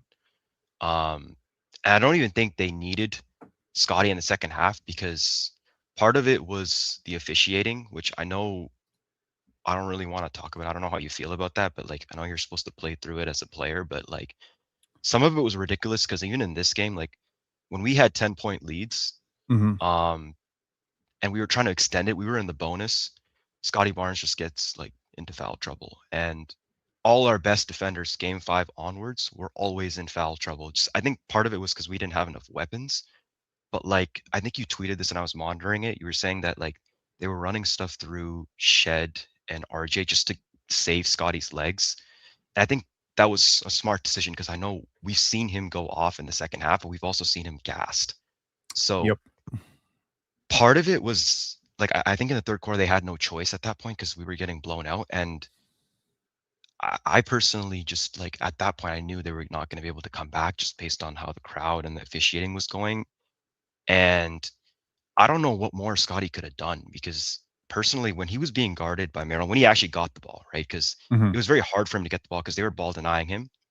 And even when Strus ripped him that one play, he was like holding his hand, and they didn't even call it. And I know, like, I was looking at the Cleveland like subreddits and everything, and they were saying like Raptors are like fouling hard and they deserve all these calls. But like, really, I think this game came down to the offensive rebounds. It was like they had 20 100%. offensive rebounds to our 7, and I don't know if we could have done anything about that because we just didn't have guys. So I just wanted to get your thoughts on like the officiating and just overall, like you said earlier, Strus was like a player and he like wanted it more, but I don't think we could have done anything because I think our guys actually wanted it, but they just couldn't get the ball to their best player because he was being like getting destroyed by like the other teams, like he's getting fouled hard and he couldn't even really do anything about it because we didn't have any ball distributors to get him the ball. Jamal Shedd's one of the best passers in the NBA, but he has no scoring gravity, so it somewhat limits his playmaking effectiveness in that sense. I said Max Strus wanted it more because he out-rebounded our entire team multiple times, and I just can't get over the idea that you can quote-unquote want it and also at the same time be out-rebounded this badly. Like, I understand there's a physical element to rebounding. I know that, talent, there's a reason why guys get paid specifically to rebound. I get it. There is a talent component to this. But at the same time, you cannot allow it to, like, I think all of those are excuses. Like, yes, you're right. Okay, 100% you're right. I'm not denying what you're saying is true. Scottie was being denied the basketball. But you're Scotty Barnes and he's Max Strus. That is true, but like I think with Scottie, I think you have to look at him a little bit differently because he has to be the best defender, the best point guard, and the best scorer in a situation like this. And I think he deserves a little bit of slack because even we talk about Cade, and I know how you feel about Cade. Like personally, I like him a lot as a player, but he's just asked to be a point guard and a scorer, right? And even the games that they were winning against Orlando, he wasn't. No. Cade is definitely a defender. He is not the defender that Scottie is, but he is still a defender. He participates defensively. Their defense would not be anywhere near as good as it is if he was just Jalen Brunsoning it. Look, man, here's what I say. People have this idea of me. I think some people here might even have this idea of me that I have like a double standard when it comes to Scottie Barnes, and I don't hold him accountable, or I would never, I'm always complaining about everybody else, but I won't complain about him. He had a phenomenal series. He can be better. I know he can be better. You can't allow yourself to take 14 shots in a game like this. You just can't. I don't care. I said it before. I don't know if you were on when I said it. I don't care if Wilt Chamberlain and Shaquille O'Neal and Scottie Pippen are on the other end. You're not going to allow yourself to take 14 shots. It's not even about the 14 shots, really. It's about the lack of initiation. It's the willingness to let somebody else author your story. Okay? That's just really what it comes down to, right? A quarterback does not need to run in a touchdown every single time, right? He needs to, however, have the basketball, and he needs to have the football and just make sure that if we're living or dying, we're living or dying with my decision. Okay? Now, I don't know shit about football, so please, forgive me if what I'm about to say is going to sound really stupid. I'm not throwing it to my wide receiver to make decisions. Okay? I need to make that decision. If I'm Scottie Barnes, my team is teetering in the third quarter. We're down. I need to grab the basketball and I need to say, if we're going to lose this game, we're going to lose it because I had turnovers, I missed shots, I made bad decisions. I'm my team's best player. I'm my team's highest paid player. I'm the last guy introduced. I am the all-star. I am the all-NBA guy on this team. I don't give a fuck if he makes all-NBA or not. He is all-NBA. So he is the guy, and RJ Barrett cannot have higher usage than him in this series. It just can't fucking happen. It can never happen. Brandon Ingram should not have higher usage, but at least with Ingram, I would kind of almost get it because Ingram is a really talented shot maker. But in this series, they had no answer for Scottie, and to allow Max Strus to be the answer for Scottie is insulting. It's insulting. It's insulting to my intelligence. I know that Scottie could put up 40 points on that dude. And you know what? If he's top blocking you, the same feedback that I had for Ingram applies to Scottie Barnes. Bring him into the play, set a screen, break free. Scottie was asked to do way too much this year. So there's compassion and empathy for that side of it. Always there will be respect to what Scottie had to do. No other player in this league has to carry his team's offense and defense to this level.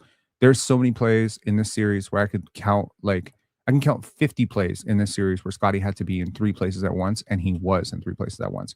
He has to deny, then he has to disrupt, sit in the nail, protect, close out to a shooter, get back, rebound the basketball.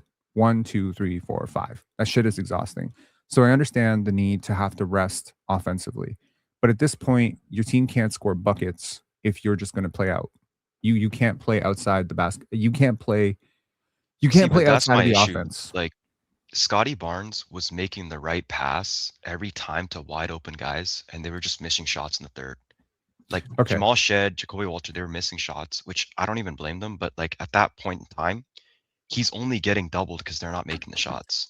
Like I don't think Scotty's at a point where he can score over the double teams. I'm But, like, gonna share with you something that a friend of mine, I'm not gonna name the friend, but this is a player who did play for the Toronto Raptors at one point, and this is something one of his youth coaches told him a long time ago.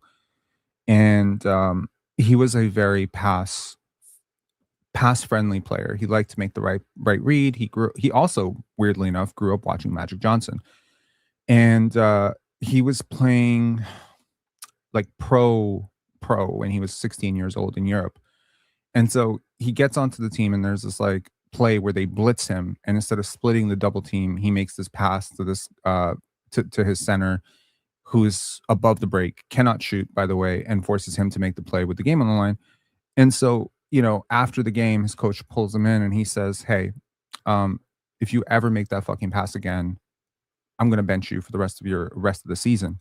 And he said, "Yeah, but they doubled me, and he's open."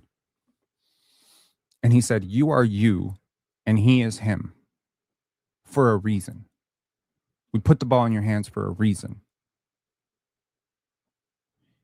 It's a little bit like when you're a 5-star recruit playing, AAU, and you got some players on your team that are just kind of filling out the roster as like the 10th guy, 9th guy, whatever, right? They're not really ranked recruits. Like those guys are going to be dentists and fucking engineers, okay? Those guys are going to be teachers and librarians. You're going to be a fucking future professional basketball player. So passing to those guys because they're open, like at some point we have to ask, why is Jamal Shed always open? Why is RJ Barrett always open? When Scottie is not on the court, RJ is not open. But when Scottie is on the court, why is RJ always open? They're directing you into, you're playing right into their fucking hands. You're playing right into their hands, and you're making it so easy. See, the Raptors had to work so hard to deny James Harden and Donovan Mitchell touches. They do this because they would prefer Max Strus and Sam Merrill and Dean Wade initiate offense. They would prefer that Evan Mobley bring the ball up and make decisions because they played the percentages. The Cavaliers are doing the same thing. They're also playing the percentages. They're playing the percentages that Scottie Barnes having 35% usage could destroy us. RJ Barrett having 35% usage can't. So they're playing the odds. And you allow them to play into that when you play passive. You can't play passive. I don't care if Scottie takes 12 shots, 14 shots, just be aggressive the whole game. That's my view on it. And I'm going to stick with that. And people are going to call this, Scottie critique. It is Scottie critique. I hold Scottie to a higher standard than I hold every other player in this team. He played great. He played great for this series. I think he left some. I think he backpacked. I honestly think he backpacked. Him and CMB, like without them defensively, like I think the series went 7 because of our ability to guard, not like our ability to score.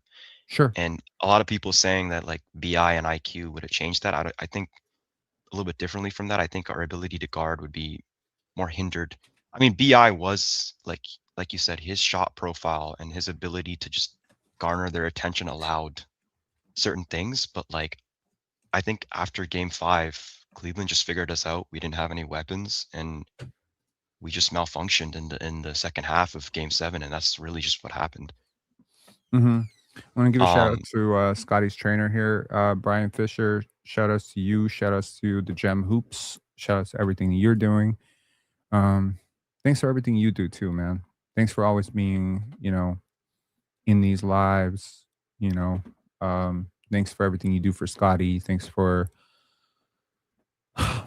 yeah, thanks for doing multiple interviews here. It's always meant a lot to me, and thank you for generally like it seems weird to say, but I always give you flowers for helping me become a better person. So I have become a better person because of Brian. Like I listen to Brian talk about certain things and work with people, and I'm like, man, like I'm approaching shit with like maybe the wrong energy. I need to work on having better energy, and I think that's always been very huge for me. So thank you to Brian, and y'all got work to do this summer, man. Y'all got work to do. Y'all got work to do, man. MVP next. Daryl Watson said Raps got run out of the gym by committee. 200 man to run for 4 quarters. This season feels like a successful experiment, and I'm stoked for next season. Thanks for all your hard work, Pen. Yeah. I don't know how anyone could walk out of this series and not be optimistic as fuck about next season. It's going to be really great. I have a question for you, Death 4K. How do you feel about this red salute? We need RJ for Andrew Wiggins this summer. isn't Andrew Wiggins a free agent? He is not. I don't know. I feel like he has similar problems. He might be a little bit better defensively, but personally, I'm concerned a little bit with the front office, and if they think that like no changes are needed just because we were missing some guys and we went 7. Like that's my real concern with the Raptors right now. Like I don't know if just a single draft pick is going to change our trajectory much. I think I had a live, I think yesterday. I'm pretty sure yesterday. I'm losing track of time and space right now. But I had a live where I talked about like Darko's process of development. I'm pretty sure that was yesterday. And I really trust that like a lot of the players on this team, I know people say like internal growth is kind of overrated. It's really not.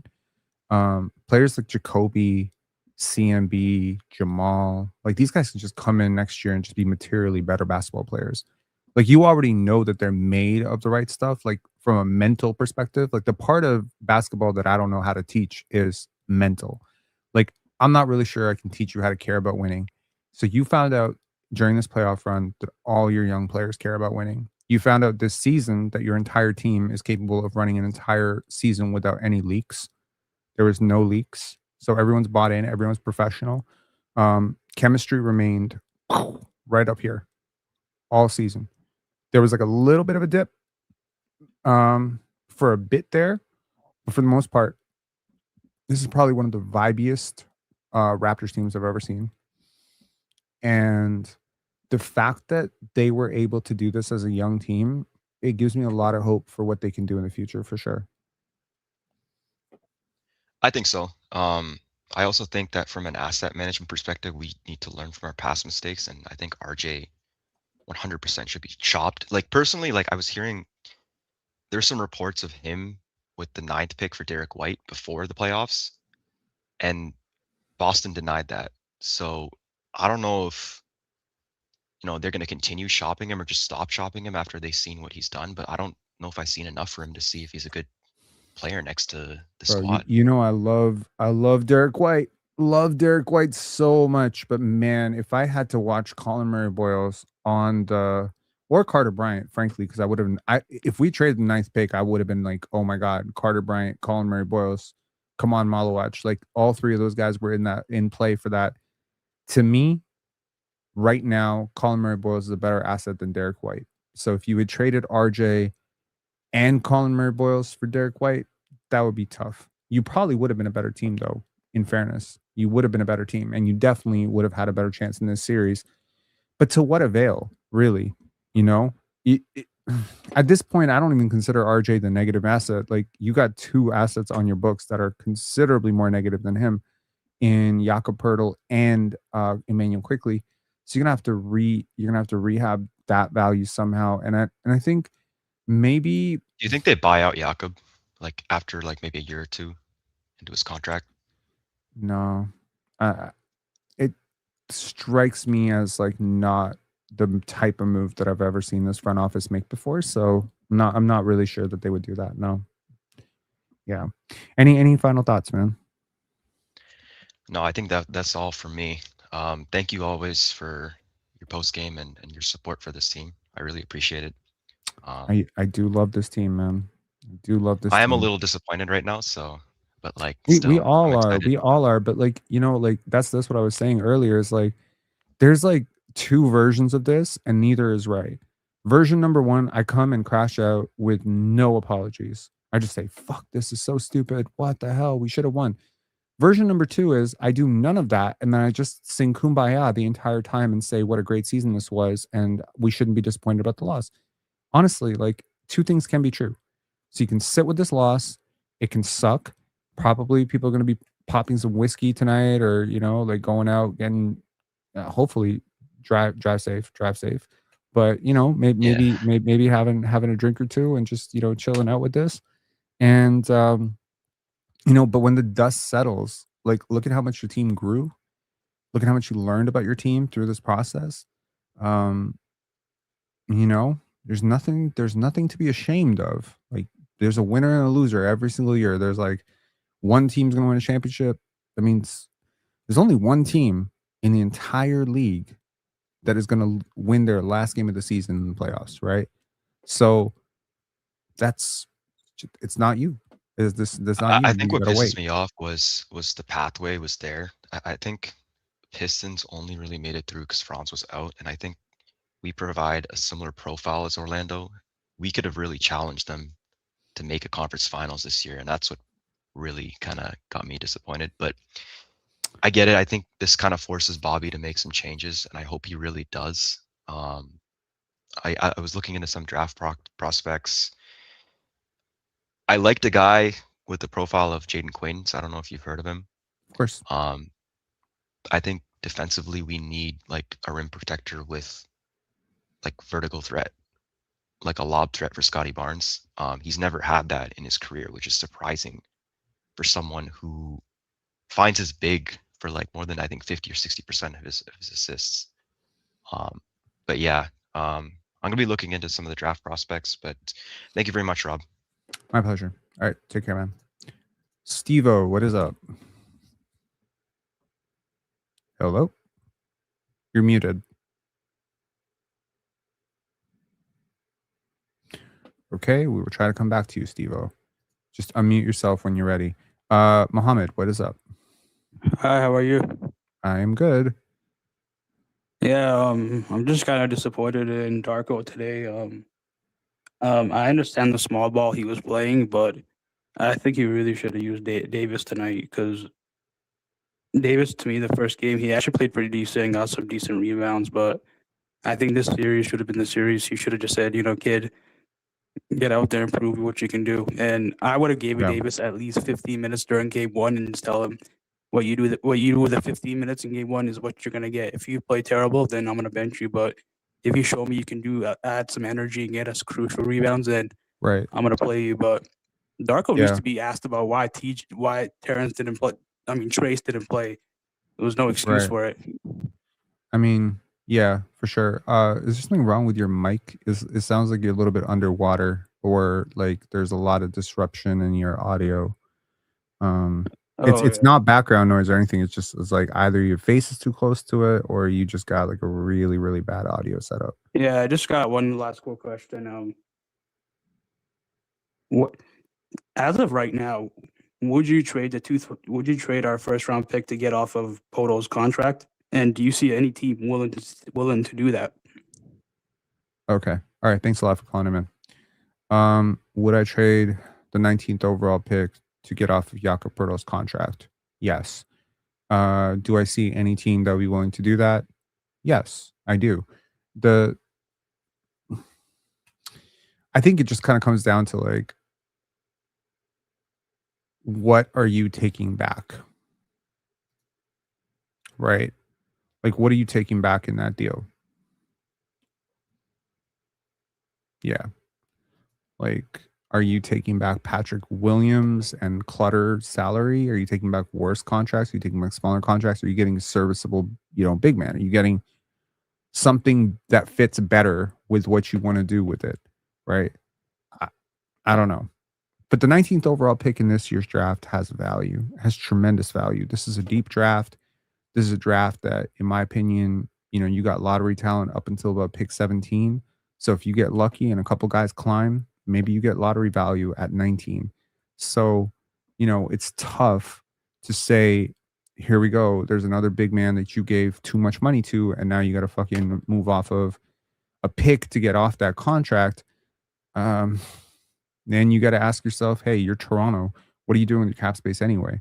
Right. So it really does depend, I think, to answer Mohammed's question, it really does depend on what you're getting back for it. If it's a serviceable player that you're getting back for it, and Jakob Poeltl in the 19th overall pick going out, and it's a player who's kind of close to your timeline, like if it was, so for instance, the Nets are obviously thirsty for draft picks. Maybe they fall in love with some prospect. If they offer you Day'Ron Sharpe and, I don't know, Terrence, maybe, like Terrence Mann plus Day'Ron Sharpe, that's less money than Jakob Poeltl is owed. Wait a second. Yeah, it's a little bit more money than Jakob Poeltl is owed next year. But then, like, would you do that? Yeah, because Day'Ron Sharpe is better than most players who are going to be picked at 19th. Is he going to be better long term? I don't know. He's also a expiring contract, so you don't have him like locked up long term. So, yeah, I would look at it. It clears something very overwhelmingly negative off your books. Would I trade him for, say, something like, I don't know, like I'm trying to think of like other similarly sized contracts.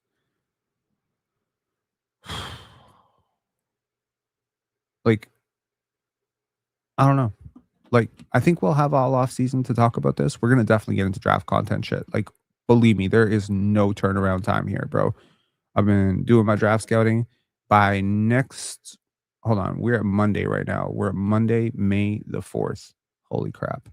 So I want to say by May 7th, we're going to be head over heels in draft content. We got Steve-O back. Let's see if Steve-O is finally ready. Steve-O, what is up? Yep. Hey, how are you doing? I am good. How are you? I'm great. First of all, great season for the Raptors. I'm not going to sugarcoat it. I wish we could have done a little bit more.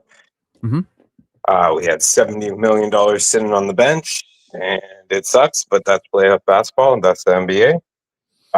One comment I just want to make is basically with Max Strus. I think his game plan going into this game was basically disrupt Scotty Barnes as much as possible, right? Like the dude headbutted him twice. Yep. And yeah, he was given a flagrant. He probably should have been thrown out of the game at that point. But you know what? It is what it is. I just would have liked to see. I would have liked to see the Darko, which I know this isn't necessarily how Darko plays, but I would have liked to see a really, really hard screen set on him the next play down the floor. As far as on offense, I would have liked to see, you know what, this is our star player. This is the best player in this series. Right. And as far as overall, I think it was a good season. I'll keep this short because I'm not very good at speaking, obviously, but I think we did well. I think, like I said when we made it past Game 5, I said it's all gravy, right? And this is the gravy. We got to see what we have, right? And we have a lot of good players that have the means to step up in these games. I agree. I think it's just, my view on this is just, you can't allow Max Strus to stop you. It's the same energy I held with Brandon Ingram. And it's the same energy I'm going to hold with Scotty Barnes. You're too good a basketball player to be taken out of a game by a defender that mediocre. And that's what Strus is. He's a mediocre defender. He is not a good defender. He is modestly mediocre. Right? So if you're a Scotty Barnes, you got to go into the lab and say, okay, how do I make it so that never happens to me again? Michael Jordan had a very similar thing with the Detroit Pistons, except that time he was actually being shut down by a generational defense. You are not being shut down by a generational defense. You're being shut down by Max Strus. Again, I'd like to think I'm being fair. Maybe sometimes people think I'm not being fair. I like to hold the same energy. I said that when Brandon Ingram was shut down by, Dean Wade and Sam Merrill, I was like, this is going to be something that you have to look at yourself this offseason and say, what am I doing wrong that this is the outcome? Right? It's a similar thing with Scottie Barnes. Like in this game, maybe it's not similar because he still managed to score like 24 points despite all the top blocking and all the antics and shit like that. But I think you just have to look at this and just say, how can I make it so that I never get mentally taken out of a series or mentally taken out of a quarter like this? Because I think I think that foul that he picked up, the third one that really swung this game, that was a frustration foul. 100%. It's frustration. Right? I agree 100%. And like that's the growth, right? Like that's the mental growth, right? And I look at when I look at CMB and I look at Scotty Barnes, is in my opinion, a big man normally takes about 4 years to develop, right? We have Scotty Barnes was productive in year one. You know what I mean? CMB productive in year one, right? Like, so I think we have a lot of talent that we can build upon. And I love the ability that we can switch 1 through 5. Like, are we going to decide to be an all defensive team? Are we going to decide like the options are open for us. I don't feel like this is the second highest paid team that we lost to. This team was built to contend for a championship. The Raptors weren't It's built. the highest paid team. Sorry. Oh, really? Oh, yeah? Yeah. Okay. All right. Okay.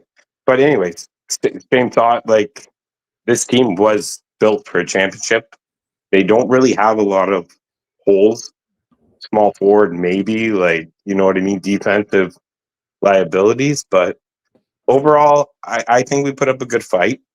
I think RJ sticking up for Walters when he got fouled there. I loved Stuck up for everybody. That was great. He stuck up for everybody. I love that. Yeah. Yeah. You were the one who messaged about RJ Barrett and the house, right? Yeah, that was me. Yeah, I read your message yesterday. It's a really great way to put it. I have a lot of admiration for people who scrap, and RJ Barrett scrapped. So, shout outs to him. We did have FA in line as a caller, but he is now gone. FA, if you want to call back, or we were just about to get to you. But yeah, Steve-O, any final thoughts, man? Overall, great season, in my opinion. We needed to make it to the playoffs. So we needed to see these young guys see what they have, right? My last thought would probably be like, Rob, I know we haven't always agreed and everything like that, but I love that about you, and I love the fact that you're always there for the Raptors and keep doing what you're doing. And we'll talk to you next year. Hopefully it'll be a little bit better outcome. Absolutely. All right, man. Take care. Peace. FA, what is up? I'm good. How you doing? How are you doing, man? I'm so happy to hear from you. I know, joining on the last day of the season. I've been listening all this while, but I was like, okay, let me just join to wrap up the season. Absolutely. How's Paul doing, man? He's doing fine. He was telling me the other day we gotta give Robin's flowers for Scotty. He's been saying this all the time. Well, now everybody's believing. Well, Scotty showed out. So take your flowers and run. Man, I got like 25 women on Facebook that friended me, and they're like, I call them the Scotty aunties, because they're just women who are like in their late 40s to early 50s that just like love Scotty Barnes. And I don't know what it is, but man, they be messaging me. I'll check my Facebook messages. They'll be like, "Can you believe they put Scotty Barnes in conversation with Evan Mobley again? They are disrespecting my Scotty." I think It's the best thing, amazing. the best thing that happened to Scotty, right? He's always had a talent, but it differs so much. The game one, it was differing to BI. Then midway through game two, like, you know what, F it. I gotta go for this team to win. And I think that's the Scotty that we're gonna need going forward. Like, you know what, you're the best player on the court. Show it. And he showed the world that he was the best player in the series, period, end of story. No comparison. Mm-hmm. He Yeah. just did not have like, we had like a rookie and 2 second year players in the starting lineup. They gave it their all. I'm proud of the boys. But we got to do something with the center position. I think, I don't know. We had even Tracy Jackson would have done better than what Porter was doing. Mm-hmm. Yeah. I think it's interesting. Like a series like this where everyone in the world is now saying like Scotty is a top 10 player, top 15 player, whatever. It's very easy to just run victory laps all offseason and just be like, "See, told you, told you, told you." But I'm already just so, maybe I'm a miserable person, but I'm already like, bro, I already knew this about him. So this is not news to me. That he can do this in a series is not news to me. The It's fact not that news Donovan to you, Mitchell right? shrunk the way that he did is news to me. The It's reason not that go ahead. it's not news to you, right? But Scott is so much of a team player that he reminds me of how Larry wants everybody around him to be better, right? So, but we don't have that kind of talent on this team for you to do that. So I keep saying he has to be selfish. I don't even think he needs to be selfish. He just needs to want the ball. And I don't think wanting the ball is selfish. In fact, I think not wanting the I'm ball using the is word selfish. selfish, meaning wanting the Yeah, ball yeah. and like shooting more than, like, his percentage is better than the rest, right? Mhm. Just do it, because and we got to rethink how we play BI going forward. You can't just give him the ball and everybody stand and let him want to be the next Kobe Bryant. It doesn't work that way. He doesn't know how to pass out of the double. Brother, there was one Kobe Bryant in this entire series, and it was Scotty Barnes. Yeah. We got even this guy, Kwai, during the playoff series, right? Kwai struggled passing out of the double, but he improved during the series. And when he went to Clippers, he became way better. But BI just has that blind foot. Like when they double him, he dribbles off his foot, high dribble. Like, but there's gladly play 70 games, right? There's hope. So we'll see. But now the Absolutely. challenge is that what do you do with the roster? RJ, I don't think you're gonna trade RJ anymore. Because the I playoff, would still 100% trade him. if I'm the Raptors, I'll say hi. I mean, honestly, like at this point, like these are professional scouts. Okay, they've watched 5-6 years now of his NBA career. Like 7 years of his NBA career. They understand what the player is. I said it before the series. He's a playoff riser. He's going to show up in the playoffs. Yeah, he's always showed up in playoffs. Yeah, absolutely. And I mean, his defense was amazing. Like for him, I want to say that. Game 1, defense atrocious. Game 2, sucked. Game 3, 4, 5, 6, 7, he bought in big time. He boxed out for the most part. Not tonight. He, fronted the post. He got steals. He got deflections. He did so much defensively. He really participated. He was part of the reason why the Raptors defense was really good in Game 6. But that being said, the lack of off-ball gravity without the basketball, like teams are just so functionally willing to sag off of him. I can live with this if Scotty is not my franchise player. If Steph Curry is my franchise player, I could live with that. But when Scotty Barnes is my franchise player, I can't have another non-shooter out there with him. I can't have another guy. And Jamal Shed and RJ Barrett are the obvious like non-shooters in this group, right? Because CMB, at least he's providing you with like massive roll gravity and like now great finishing, not to mention crazy defensive upside. With RJ, like you're just gonna have to get in the lab and become like the most knockdown shooter. And I'm not really sure he can do that. So it's just it kind of limits what you can do there.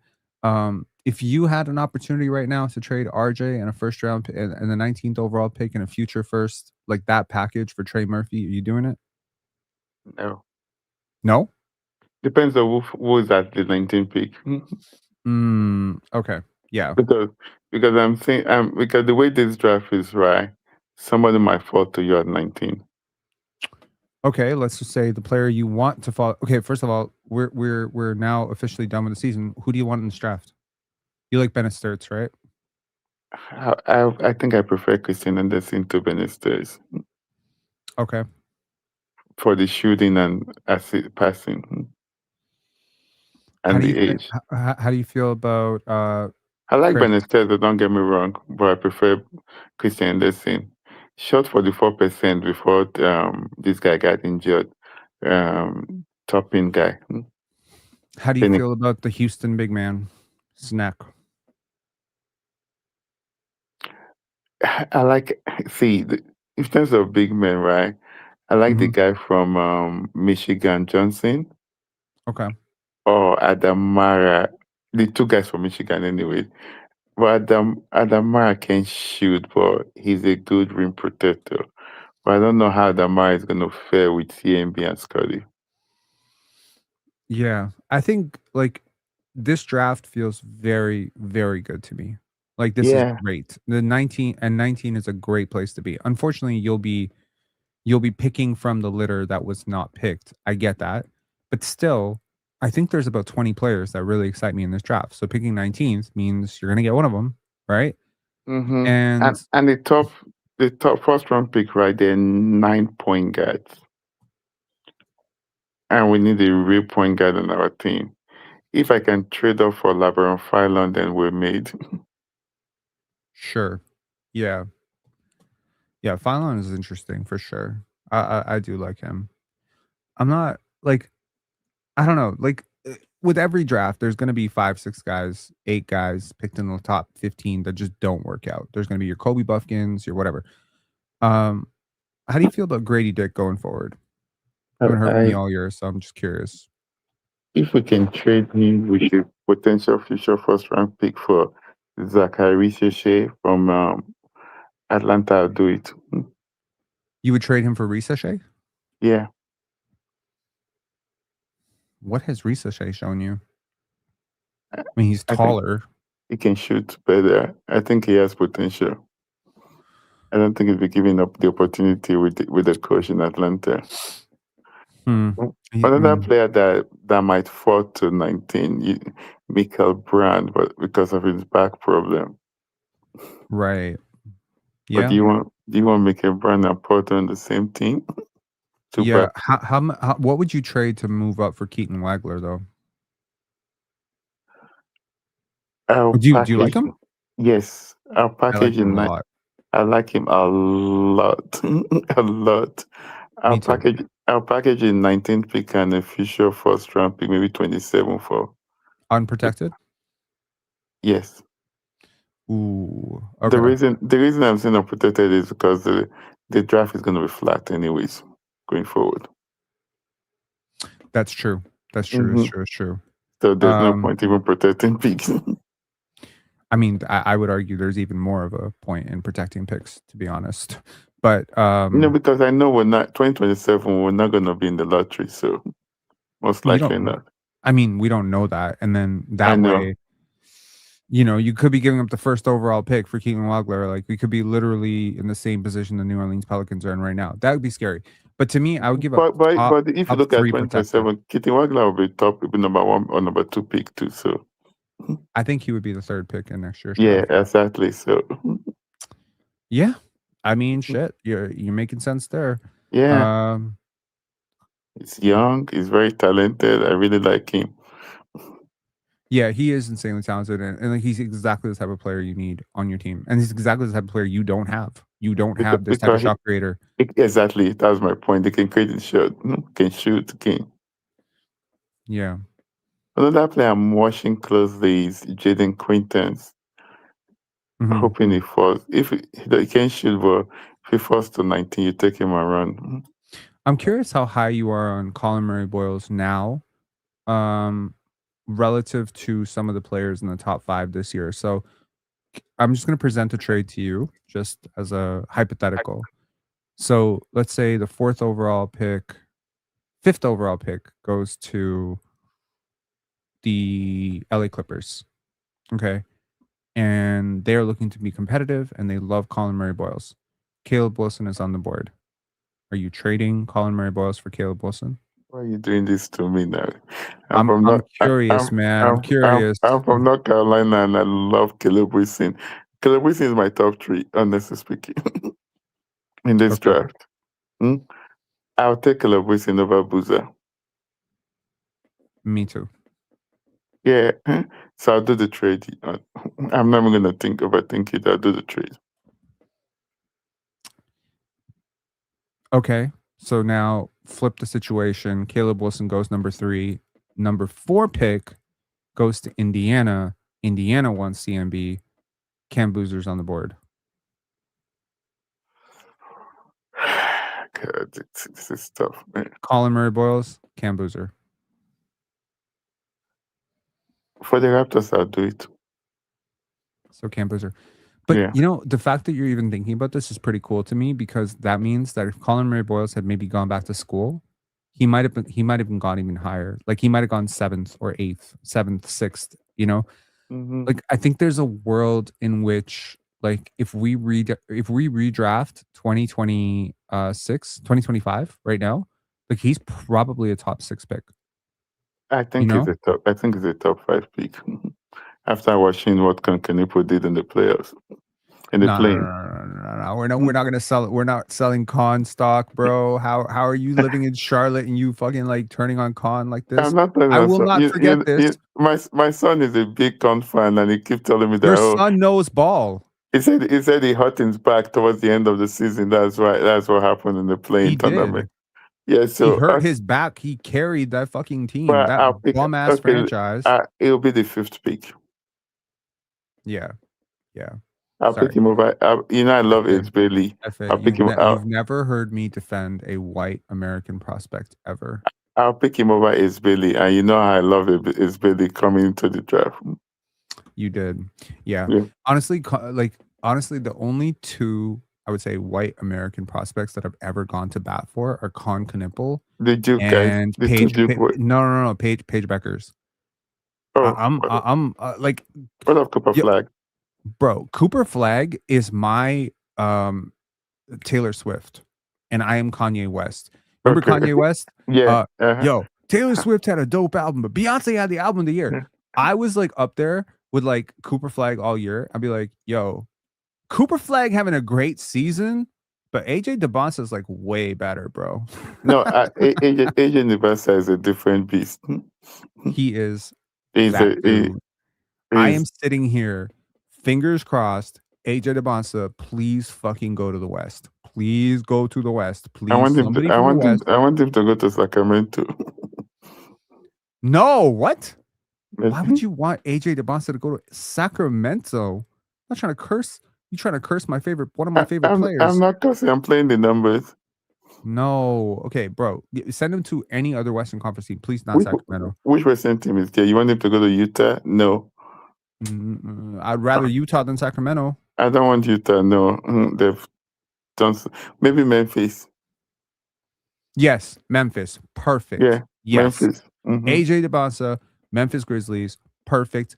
Do you want him in Dallas Mavericks? No, heck no. Perfect. Yeah, absolutely. Dallas. Cooper Flag is a perfect second option. No, I don't want him. No. You have OKC and San Antonio to deal with, and you want to add another one. Oh my God, no. Send him to OKC, send him to San Antonio, send him literally anywhere. I don't care. Just not in the East. I'm trying to compete in the East. Yeah, but if you compete, you still have to play somebody in the West in the finals. I want to beat the West in the finals, so I don't want more talents with the really good teams. Yeah. I'm gonna ask you a question. In 2 years, is it crazy to say that Scotty Barnes is gonna be the best player in the Eastern Conference? Based on what we saw in the playoffs. Depends on where players like AJ DeBesta go. You don't. Okay, first of all, I love AJ DeBasta. He's not gonna be better than Scotty Barnes in year 2. But maybe by You year said in how many 3, years? 3 years. Okay, 2 years. 2 years. 2 years. Okay, 2 years. So in 2 years, is it possible, provided AJ DeBasta goes to the West, and Darren Peterson, Cam Boozer, whatever, come to the East? Is it possible?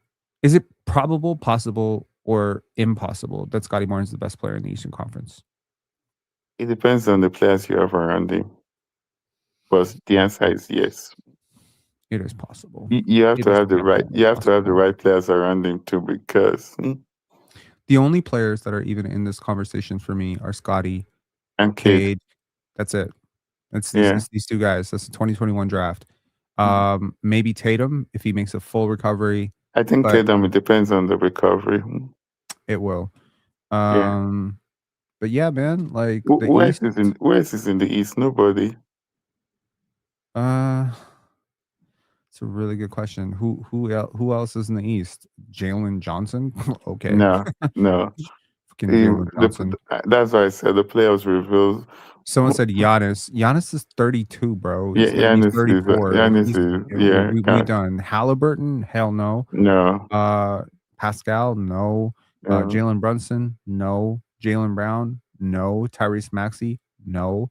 Like, we're not having this conversation. Donovan Mitchell? Done. He will be out of his prime by then. Yeah, it's Scotty and Cade. Scotty and Cade are the best players in the Eastern Conference going forward, in my opinion, for the next 5 years. Unless AJ DeBonsa comes in and makes that conversation interesting in a couple of years. So, and honestly, I still stand on my Scotty is the best player, better player than Cade. Like, I will stand on that. Like, I understand Cade is awesome. I think Cade is awesome, right? But for Scotty's two-way ability, I think it's really close. Scotty is further from his ceiling than Cade is. That's where I'm at right now. Cade has fundamentally been kind of close to the player he is right now for about 2 years now. 2.5 years. There's like marginal improvements. What Scotty just did in the best thing that happened to Scotty was last year's tanking when he was working on his mid-range. That's exactly it. And you remember everybody bitching about it? And I was like, y'all will see. That mid-range. So imagine this offseason, he works on his 3-point shooting, and obviously his handle has to get better. Man. Bro, his handle is good. Yeah, I said better. No, it can get better. Everyone's handle can get better. We're talking about the 60% that the coach said he is at now. So the other 40% the coach is wrong. The coach is wrong. He's not at 60%. Brian already debunked Brian said 40, right? 40, 45. Yeah. So, but then you see the improvement in the free throw, right? It's now 80% free throw shooter, right? Yes. Karen Hall said, silver lining, no catastrophic injuries, nothing preventing guys from putting in a good summer of work. I 100% agree. You are correct. Tetrahedragon, how did Kobe and guys like that avoid top locking? I did want to answer this. You remember, obviously, Kobe. And obviously, top locking and ball denial has been a huge, huge part of this series. First, they did it with Brandon Ingram. Then they were able to do it with Scotty Barnes. Tonight, a little bit too much for my liking. How do you feel that the Raptors dealt with it, and how did Kobe deal with it? I have an answer to this too, but yeah. I think what the Raptors did today, right? They're denying Scotty the ball. I would have made Scotty initiate the ball for most part instead of RJ. So that he can make all the decisions. But RJ was finishing the clock, right? Because they were denying Scotty even touching the ball most of the time. Two people blocking him from even getting the ball. Yeah, for sure. In terms of Kobe breaking through it, honestly, Kobe has a lot more speed than Scotty, and I don't think that Kobe, relative to era, played with a lot better spacing than Scottie too. So everything becomes less effective for your offense when you lack spacing. Mhm. There's clusters of Yeah. space on the court, whereas I think the triangle actively worked to open Kobe up in spots where he wanted to catch it. Mhm. I don't think the Raptors offense necessarily leaned in Scottie's favor today. I think it leaned in RJ's favor, and that is a catastrophic mistake, in my opinion. Will you bring Mahmoud back? Yeah, of course. I love Sandro Mamukelashvili. I would bring him. I would bring him back at at what 6 price? million a year, though. Yeah, exactly. 6 million a year for 3 years would be great. Now, the fact that I am saying that probably means he's going to get 10. I'm not bringing back for 10. Can't afford to lose him, man. I'm not going. What about RJ? Are you going to extend RJ? No. Hell no. No. I think after game 6, I don't think RJ is going anywhere, to be honest with you. Did you see Bobby Webster's reaction? Yeah. Okay. Yeah. That does not look like a guy who was happy that shot went in. He held his head. I think he was happy because probably that saved his own job too. So No, his job is safe. The team made the playoffs. The 9th overall pick is a home run hit. Like, he's good. we paid Porto. Oh yes, I agree. Jakob Poeltl's contract that's enough extension to fire is somebody. 100% a fireable offense. Yeah. But I think Mamu's skill set at that size is very impressive, and he's also 25 years old. Like, But I mean, don't let the guy his. exposed in the playoffs, man. He was unplayable. I wouldn't say he was unplayable, but he He wasn't was good. unplayable. It was like he almost lost us game 6. And today the game we're leading 22-10 or 22-12 when he got in the game. Next thing was 3-point game. Even my wife that doesn't even watch basketball was screaming, "Get Mamu out of the court! Get Mamu out of the court!" I'm like, "Jeez, babe, slow down." Yeah, he almost lost us game 6. Then this game again, he was unplayable, honestly speaking, the playoffs. He was bad today. Do you need him in the regular season? Yes. But I'm not gonna give him 10 million. I'm sorry. You are beating yourself. I think you'll get somebody that can do that in the draft. I think 6 is fair. 6 is fair. 8 is reasonable in today's economy. You know, in the NBA economy, you look at guys who are making $7-8 million. It's perfectly fair on the season that he had. I think if you're thinking of 10 or 8, right? He's not gonna get that from any other team. A lot of teams are not gonna have cap space. Having a guy who shoots like 37-38% from 3 and isn't a complete pylon defensively and can play the 4, like, dude, like that's not cheap. I'll give the minutes to TMB instead, then keep Jamison Batu. Yeah, and then what do you do when Jakob Poeltl or CMB get hurt and you have even less depth? No, you're not in a position right now where you can lose depth. Now, I'm never thinking of Jakob Poeltl. Jakob Poeltl, even when he's playing, it looks like he's hurt. So yeah, I think that can't even rebound. Gave 6 rebounds today. Like, come on. And your opposition I got think 19. Potter is done. I'm even thinking of if I'm the one, I'll really strongly consider stretching Porter or just sit him until the expansion. I mean, what team is taking him in expansion draft? No one's taking him in the expansion draft. You're not stupid. Why would anyone take him in the expansion draft? They just stretch him. Right.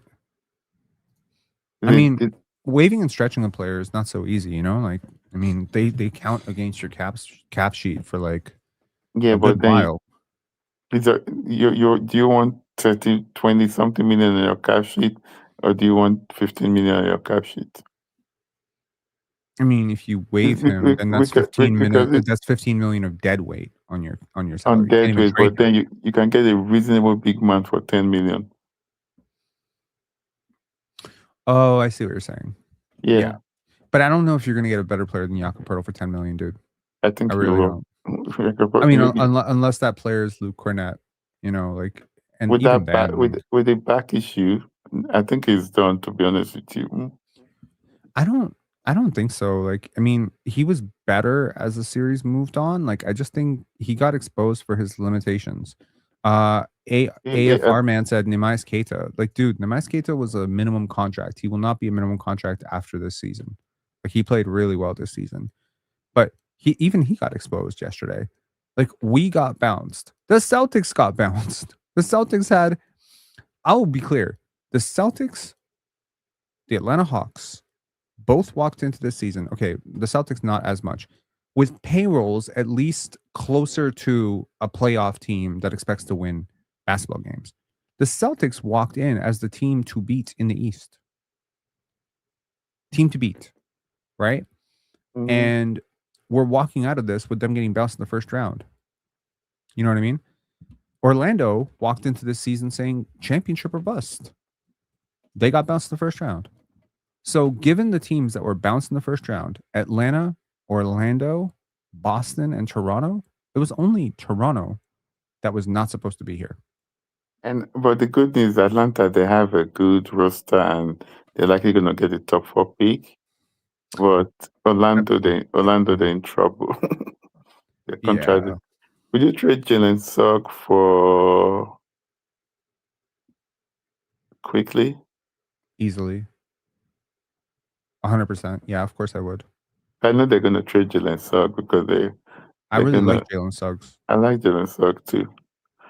I think this draft, we need to try and. I wish we kept our other second round pick that we used to get Jackson. We trade Jackson because they didn't really play him. Then package just 2 second round pick to move up to some early 30s. They get somebody like the North Carolina center, Henry Visa. Henry Visa is good. Yeah, I mean, there's a lot of bigs in this draft who can kind of shoot and have a little bit of skill. I wish we had, invested in Maximiliano last year, but obviously he wanted to go to California. So, He wanted to go to California. Was that the reason? Yeah. Apparently his agent had tried to push him towards Sacramento. Oh, and then when I heard that, I was like, bro, anybody who wants to go to Sacramento is a loser. So fuck it. Fuck, whatever. But, he played well this year. He's probably going to make an all rookie team. He might make all rookie first team. So, he's reasonable. He's not a franchise changing center, but he can shoot, This guy might be there too, Ruben Shinyelu. I like him. I like him too. He plays with a lot of physicality. He's not getting out rebounded by Jared Allen. Exactly. You know what's funny? Like, we had Julian Reese on this roster, and I'm just like, yo, watching this. Exactly. Yeah. I don't even think Julian Reese is a good basketball player, but fuck, he at least can rebound like the sister. We lost game, we almost lost last game because of rebounding. We definitely lost this game because of rebounding.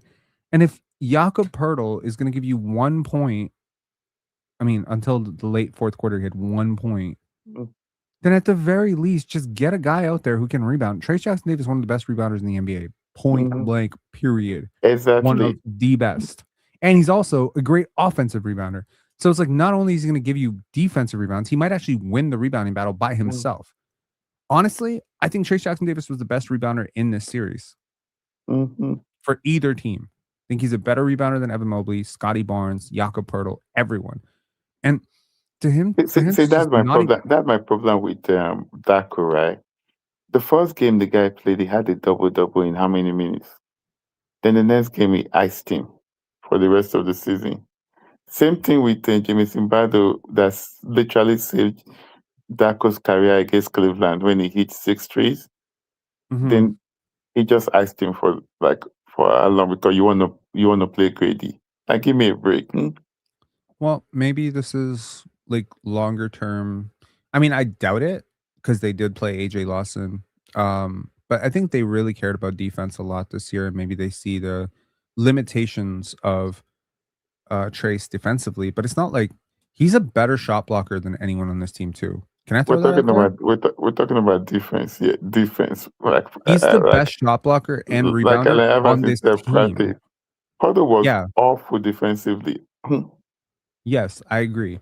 And so at this point, I'm just okay, they obviously made a trade for Trace for a reason. He is a Hall of Fame person. I've gotten to know a few people around him over the last couple of years. What do you think they're going to do? Work on his game during the offseason?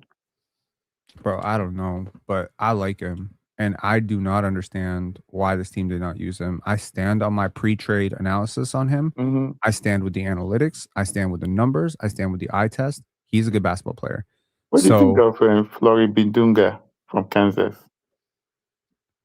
I haven't watched enough of him. I Go watch, actively, go I watch him. actively avoided Kansas games this year. Because Barry Peterson, I don't like Darren Peterson. I like him. Pepperjack saying, thanks for guiding us through one hell of a season, Rob. Scotty and Raps are finally getting the recognition they deserve. Next season is gonna be lit. Shout outs to you, Pepperjack. You know, there's no members awards on this channel, but if there was a members award for generosity, financial contribution to my mortgage, by the way, I will let y'all know, like, I was so excited to pay off my mortgage, and just as I fucking paid off my mortgage, I got a special assessment of $2,000 from my condo. Wow. I was so pissed. I was like, fuck me.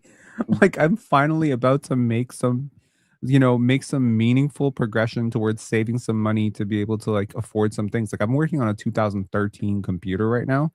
And it's a pretty good computer. So I don't really need it, but like, I mean, there's editing jobs I can't do right now because I need a better computer. And I'm just like, okay, finally I can start saving up for the things that I want. And then the condo is like, yeah, between May and September, we're going to be charging you an extra $2,000 because fuck condos, man. Anyways, so all of the, support financially from the members has been huge.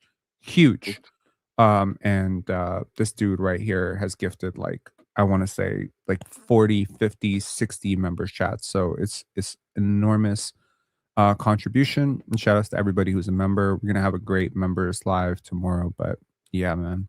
FA, it was great to talk to you, man. It was really great to hear from you. Always fond memories of the conversations we've had. I'm looking forward to your draft draft content. eval. Yeah, for sure. It's But gonna be fun. look at I'm gonna be on soon, so remember, be quiet. Sorry, I'm gonna mute Daryl there. Look at Flory Bidunga. If you like defense, you like him. Yeah, I mean, I think more than anything, I need my offensive big man to be able to space for my spatially challenged roster. Yeah. Then you got to go with Henry Visa from North Carolina. We'll see what the Raptors do, but I expect them to get somebody who can play at 19. In this draft, I definitely expect them to get somebody who can play over Jamison Battle and over AJ Lawson. Would you start Jacoby next year? Bro, I would have started Jacoby 2 years ago. You're asking the wrong person. I would have started Jacoby like in summer league. Like after I saw him in summer league, I was like, okay, good. He's very scrappy. He complements everything Scotty does defensively so well. I don't know what the numbers say. I don't care what the numbers say. I know what my eyes say. Like, I think he needs awesome. To get stronger and work on his handle. Well, luckily for Jacoby, he has one of the best athletic trainers in the world, in my opinion, in Eric. And Eric is going to make that dude an absolute beast this summer. You just wait, because we are very slowly approaching year 3, right? Everybody knows what year 3 is for a prospect. This is when teams start to figure out if you are a $5 million player, $10 million player, $20 million player, $30 million player. And that jump from year 2 to year 3 is going to define that for you. Okay. Now, Cason Wallace, Peyton Watson, these guys in year 3, year 4, they took that jump. To me, Jacoby is capable of a similar jump. Chet Holmgren the other day, when he was asked who's the best defender in the league, he did not say himself. He did not say Rudy Gobert. He did not say Victor Wembanyama. He did not say Scotty Barnes. He said Cason Wallace. I think Jacoby, who trains with Cason Wallace every single summer, needs to take that approach. Get stupidly strong. Yeah, like you need to get Marcus Smart strong. Mm-hmm. Now, I don't know if he can get Marcus Smart strong because he's never going to be Marcus Smart strong. But get stronger so you can fight over those screens, so you can deal with the contact. It'll also help offensively. I honestly think 80% of RJ's usage could easily go to Jacoby. Easily. He slashes similar way. He has similar limitations as a ball handler. He's an underrated passer. He's just not as strong as RJ. RJ is able to move players off of spots that Jacoby right now is just going right into a wall. So if he gets It doesn't have stronger, the rim pressure that RJ has. yeah, but the rim pressure is like so often off balance. You see some of the shots that he took today, like he's just flailing. Like I'll say this, taking shots is not a skill. The ability to take shots, regardless of outcome, regardless of percentages, regardless of, is not a skill. Taking shots where teams are sending doubles at you and making them at a high clip is a skill. So to me, off ball cuts off of, strong side actions where you're cutting into gaps in space. I hope Jacoby is taking notes. I hope he's taking notes from Bruce Brown last year. I hope he's taking notes from RJ Barrett this year, because at some point this is going to be his job. Yeah. Movement shooting, tertiary creation, lockdown perimeter defense, point of attack, secondary creation, so tertiary ball handling, secondary, maybe corner shooting. Like he can do so much. He can do so much. Did they pick Grady Dick's option yet for the fourth year? Yeah, we did. Oh, wow. We're idiots. Yeah. Bro, all our white guys suck. All of them. But I retain hope in Grady. Grady will be the great white hope of Canada. I think Grady should just stick with mid-range, and if he wants to shoot a three, he needs to learn escape dribble. No, he's going to shoot threes next year. He's going to be Larry Bird. You watch. He's going to be a cross between Larry Bird, Michael Jordan, and Kareem Abdul-Jabbar.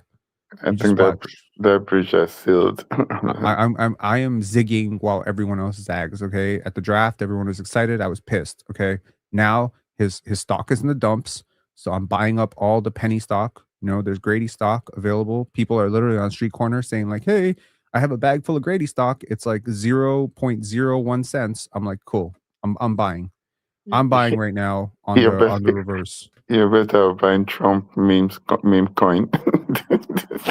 Yeah. Hello, Daryl's son. How are you?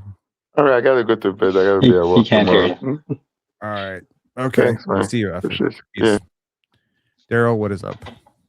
Hey, you were allowed to get into that conversation. That's why I brought you on stage. But then you just decided I was dividing my attention a little bit, and also it seemed like FA had more to say. So yes. Anyway, you're not living up to the name. This is not very pixelated. Well, I'm at home. I'm not at work. I work out in a school out in the country for one of my full-time jobs, and so the internet is pretty spotty out there. Now I am in the city, and Taiwan is known for having the best internet in the world, so that's probably why it's better now. Yes. Meanwhile, I am stuck here with Rogers internet. With Rogers, yeah, exactly. I do not miss that about Canada. Praying to God that this live stream does not end abruptly because Rogers decides it's time. It's time, Anyways, shout outs to Taiwan for having the world's best internet. That's awesome. Not necessarily the best basketball league, but the best internet. Definitely, yes. Okay, yeah, definitely not the best basketball league. No. Shout outs to Dwight Howard, man. Shout outs to Dwight Howard and a few others, yeah. What'd you think of the game? Well, I mean, I love the first half. It would be nice? It would be nice if the Toronto Raptors figured out a very complicated formula to success. And that formula is in my mind. I can share it. The formula for success, well, yes, beyond that, play for a basketball game is 4 quarters long. No, the formula for success is big players must rebound. Oh, okay. I thought you were going to say give the ball to Scotty Barnes. I mean, they kind of did figure that out. This series, they did figure that out. To their credit, not completely. There was a bit of RJ ball today, but okay, maybe a lot of RJ ball today. But They are giving it more to Scotty. Absolutely. I mean, people around the world are never going to look at him the same after this series. He's taken a jump, and I don't just mean in his play. I mean, his image has taken a jump. Absolutely, for sure. Oh yes. Oh yes, indeed. So I wonder what those. Yeah. I wonder what those huddles were like in the third quarter, like where Darko just looks up at Jakob Poeltl and he says, "Hey, Jak, you know that thing, that round spherical thing that goes up in the air? You see it? You go It's get orange. that. Get it. And you know, in the miraculous case that it doesn't go through the fucking hoop and it bounces around, go grab it." Yeah. Yeah. Exactly. Get the ball, especially on your end, especially when there's nobody as tall as you around you, nobody that can reach as high as you. I mean, Evan Mobley, but Just get the ball. Okay, fine. I forgot about him, but he was on the bench for part of that too, in foul trouble. Anyway, just my frustration about rebounding and how many offensive boards they gave up in this game of all games. Of all games, this is the game. I can't.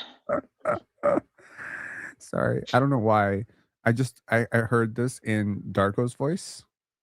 Circle to Scotty. Give circle to Scotty. Scotty Barnes is an all-star. He's the face of the league. Okay. Give circle to Scotty.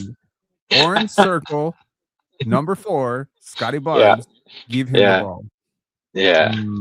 Man, I gotta say though, it was. I'm not too disappointed with the outcome. I mean, like you said earlier, two things can be true, right? Like I'm disappointed. Obviously, I thought that it would have been a great series against the Pistons. I'm disappointed that I'm not going to get to see that. But overall, just the incredible amount of growth this team did this year. Like Scotty, obviously, as the head of the snake there. Next year is going to be amazing. Next year can be amazing.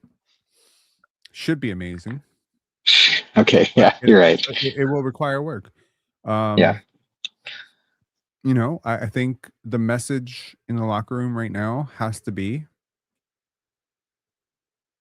you know, we fell short of our goals. That's it. Yeah. We had a goal to win a championship, and we fell short of it. Right? Yeah. So let's work harder than we worked last summer. Yeah. And let's meet our goal again. And next time we're gonna get through this. And you know, again, there's different types of people in this world. Psychologically, some people are very motivated by success, and some people are very disincentivized by success. I know what you mean. They lose the hunger. Yeah. Absolutely. They feel like they get fat. Yep. You know? I was like talking to a friend of mine who's a neuroscientist, not Catherine, another neuroscientist, and she was saying you will never outrun your concept of yourself. This is never going to happen. So if you define yourself as a lazy failure and you stumble backwards into success, you will find a way to squander that success until you are once again aligned as a lazy failure. Yeah. Similarly, you can lose a lot as a winner, and you will keep clawing until you achieve that concept of yourself, which is winner. Take notes, Daryl's son. Not wrong. Yeah. Yes. What is your lessons for life? His name is Graham. Say Graham. Say hi. Hi, Graham. Karen Hall said, "Language, Rob. Child to present." Graham must. Oh, he can't hear. Yeah. Graham can't hear. I got my headphone in, so yeah. Yes. Well, Graham must also be given the harsh truths of life at this mild age. He must be told about the horrors of bad CBA management, Jakob Poeltl extensions, mismanagement, malpractice, RJ Barrett, you know, shot chucking. He must learn the truths of life. Unfortunately, it's early, but you know, it's time. You know, they say like it's time to have the talk. You need to have a talk about RJ Barrett's shot selection and Bobby Webster's cap management. That's the talk that you need to have. And on schedule, Daryl has frozen. the best internet in the world. What happened here? Okay, Daryl is frozen. He's turned into a picture. Now he's turned into a black screen. He is just gone. So, bro, it is one thing to have your internet go out when you are actively talking shit about your internet provider like I do. But to come up here and say that Taiwan has the best internet in the world and to have your internet be the only internet that goes out, I have to tell you, it's a little bit like when Bobby Webster said Jakob Poeltl was a top 10 center. It's a little bit like that. And to immediately get outplayed by bottom 30 centers. You are bad. Sorry about that. I don't know what happened there, but yeah. You don't know what happened? I thought for a second though, I thought Rogers had decided to catch a stream there, but I guess it was on my end. Okay, so Terrence Davis is saying T1 internet sucks. Touche. I have to tell you, like, I was talking mad shit about you when you got knocked off. I said that to come up here, I'm going to repeat it for you right now because you are present. Right. But go back and listen to it after because it was I will. The timing of it was comedic genius. I said to come up here and not shit talk your service provider like I do, but to glaze your service provider the way you did and to say that you have the best internet and to have your internet be the one that goes out is a little bit like saying that Jakob Poeltl is a top 10 center in the NBA. Yeah. Oh, yeah. No. You know what? I blame China. They cut an internet cable or something. That's what happened. Yeah. Joe saying, "Hey Rob, you really improve a lot over the last couple years." It's good.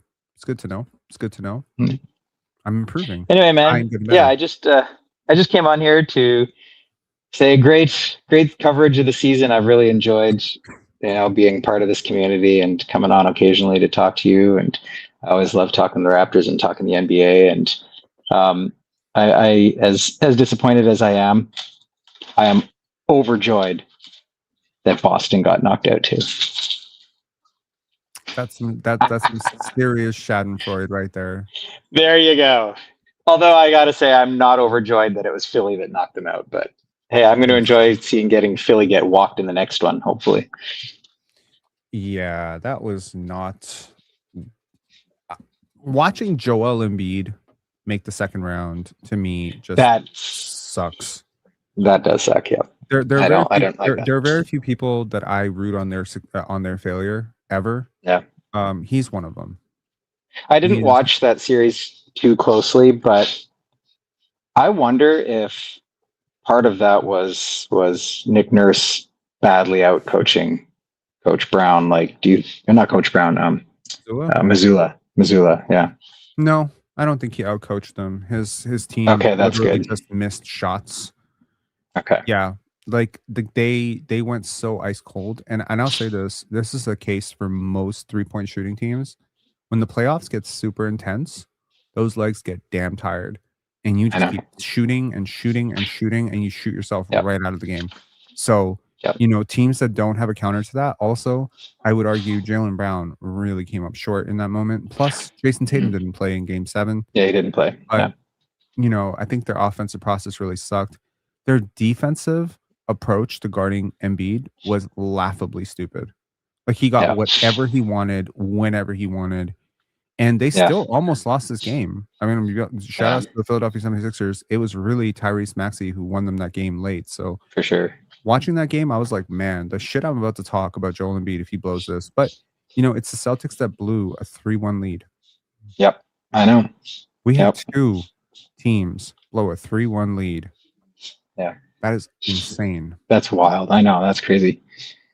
Yeah. All right, man. Well, I got to get going. I got work to do, and I'm opening up a second branch of my business. A second school is opening up this week, so yeah, work never stops. You are definitely a really big part of when I say this community is awesome. You are definitely a really cool part of that. Yeah. Thank you so much. Yeah. You, Vince, FA, like so many people in this community where I'm just like, man, these are cool people. I'm really glad. All right, man. Peace. Yep. People Yeah. saying congrats to you.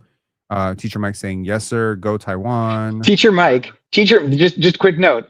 Teacher Mike sent me a picture like 2 days ago of the front of my school.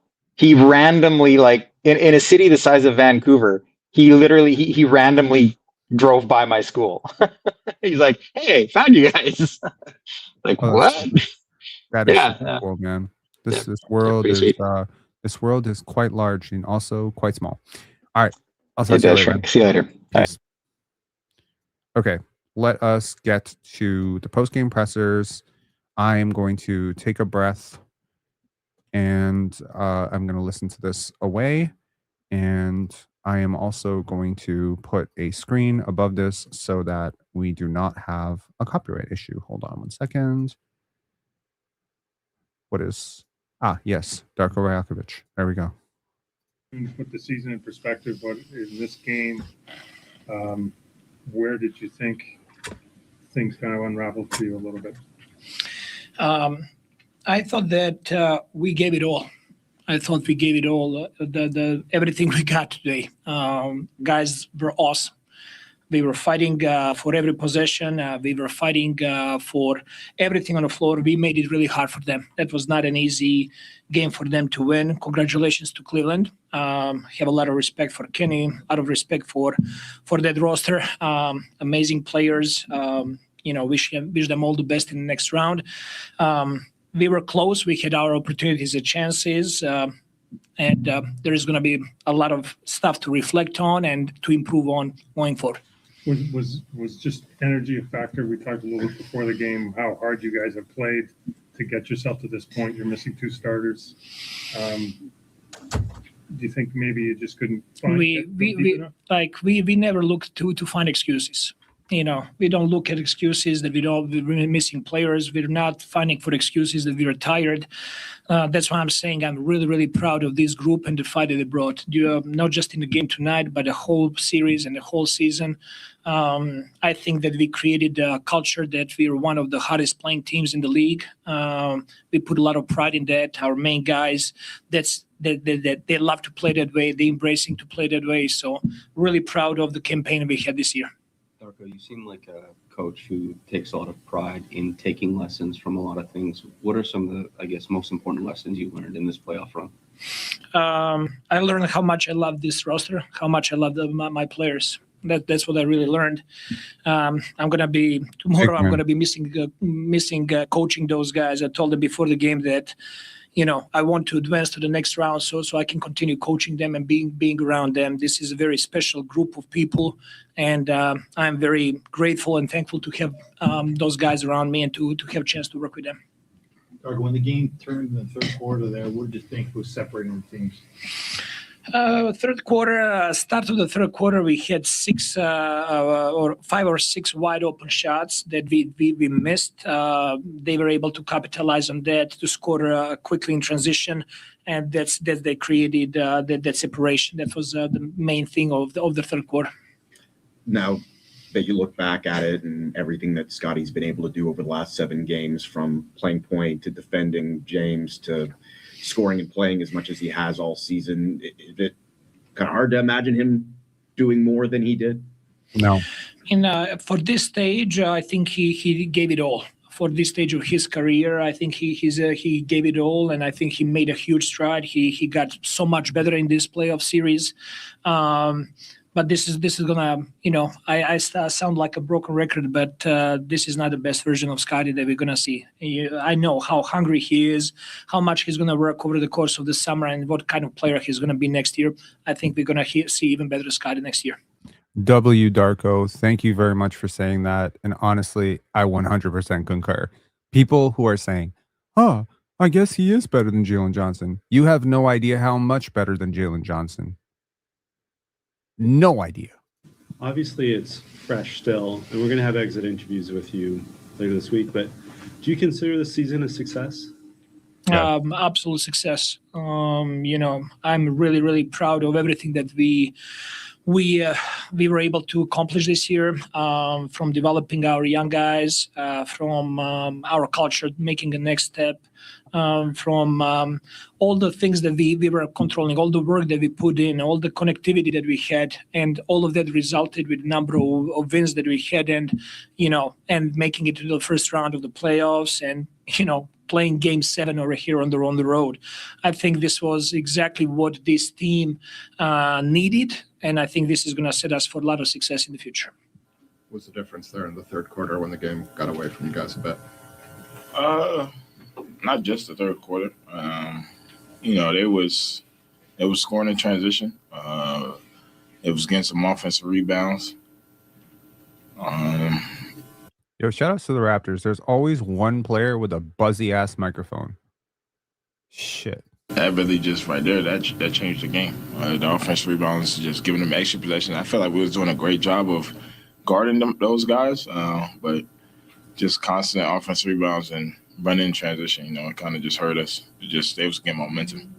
Scotty, what do you think you guys having this stage and performing the way you did kind of communicated to people who don't follow Raptors all that? I want to also clarify, this game was on national television. Everybody tuned in to watch this game. Everybody. Largely to watch if James Harden was going to choke, if Donovan Mitchell was going to choke, et cetera, et cetera. I think Scotty showed the whole world that he is actually every bit as good as people think he is. It's pretty cool. Closely around the NBA. I don't really, we don't really get that many national television games, and we're across the border, but so people don't really see it. But we work hard, we fight. Can't really do nothing for their opinion, but we just know how we are together. We're gonna fight, we're gonna work hard, we're gonna scrap. We just got to do those little things. That's how we get our advantage out there. People always say, like, you learn something about players during the playoffs. Did you learn anything about yourself in this series? I don't know. I gotta still debrief from it, I feel like. I was just trying to go out there, win every single game, do whatever it takes. And my teammates was going there doing whatever it takes too. That's all. I'm just trying to give 100% effort. Scotty, on that subject of effort, I remember about a couple of summers ago, you were saying that one of the things you really wanted to focus on was your conditioning. To see the effort that you were able to give both ends of the floor every single game, how happy are you with where you've gotten with that? I don't know, to be honest. I just know we're down a couple players. My team they needed me out there. And every time I stepped on the floor, I was just trying to be aggressive as I can. Running every single time in transition, no matter who was around, I was just trying to attack the rim, create pressure. And it was just creating so many options, whether it's kick out threes, whether it's hitting people in the dunker, that aggressiveness, going to the rim and looking for my shot, it just opened up everything. So that aggressive mindset, it just put me in a great position. I know I can play with that force every single time. I know how good I am defensively. So, like I said, just trying to be aggressive on both ends. I know you said you want to debrief for how you feel about your own game, but in terms of your teammates, I think a lot of the world people watch, they learned a lot about them. Is there anything that you learned about your teammates through this, or is there anything that you're excited or happy that they got to show? I want to say I learned so much because I already know what these guys can do. I know their capabilities. I know how hard they work. I know in preseason how hard it was going against these guys. That second group that gets in the game, those second-year guys, they stepped up, even became starters in this series. I know how hard they work and how aggressive they are on the defensive end, how much work they put in to shoot the ball every single day. And I can see that development at a firsthand every single day. So I wouldn't say none of this really surprised me, but I'm just proud that people got to see that and just how hard they work, that the time that they put in, all that hard work, everybody's seen it. So proud of these guys. I couldn't be more proud of them. They fought to the end. This is a great lesson for all of us. Scotty, now that the series is over, how much was your leg injured throughout this last couple games? Oh no, I wasn't really worried about it. It really only hurt that one game. I could still feel the pain, but it wasn't nothing I was really worried about. I think my body recovers fast, so I wasn't really worried if it was going to affect me. We got a great training staff too. Yeah, shout out there. Scotty, what did you learn about Darko over the course of this playoff series and the way he's able to make adjustments? I know the way how he thinks and the way he works. I know he was going to make adjustments after each and every single game. I think he did a great job of him and his staff of putting us in the best position to win it every single one of these games. We knew what it was going to come down to. It wasn't nothing spectacular. They worked hard on us this game. They had 20 offensive rebounds. That's big for them. So it wasn't nothing too crazy. We knew that they were going to go and do that. They got like 4 guys crashing every single play. Even guys that's 5'10", 5'11" crashing. So they were just crashing the glass.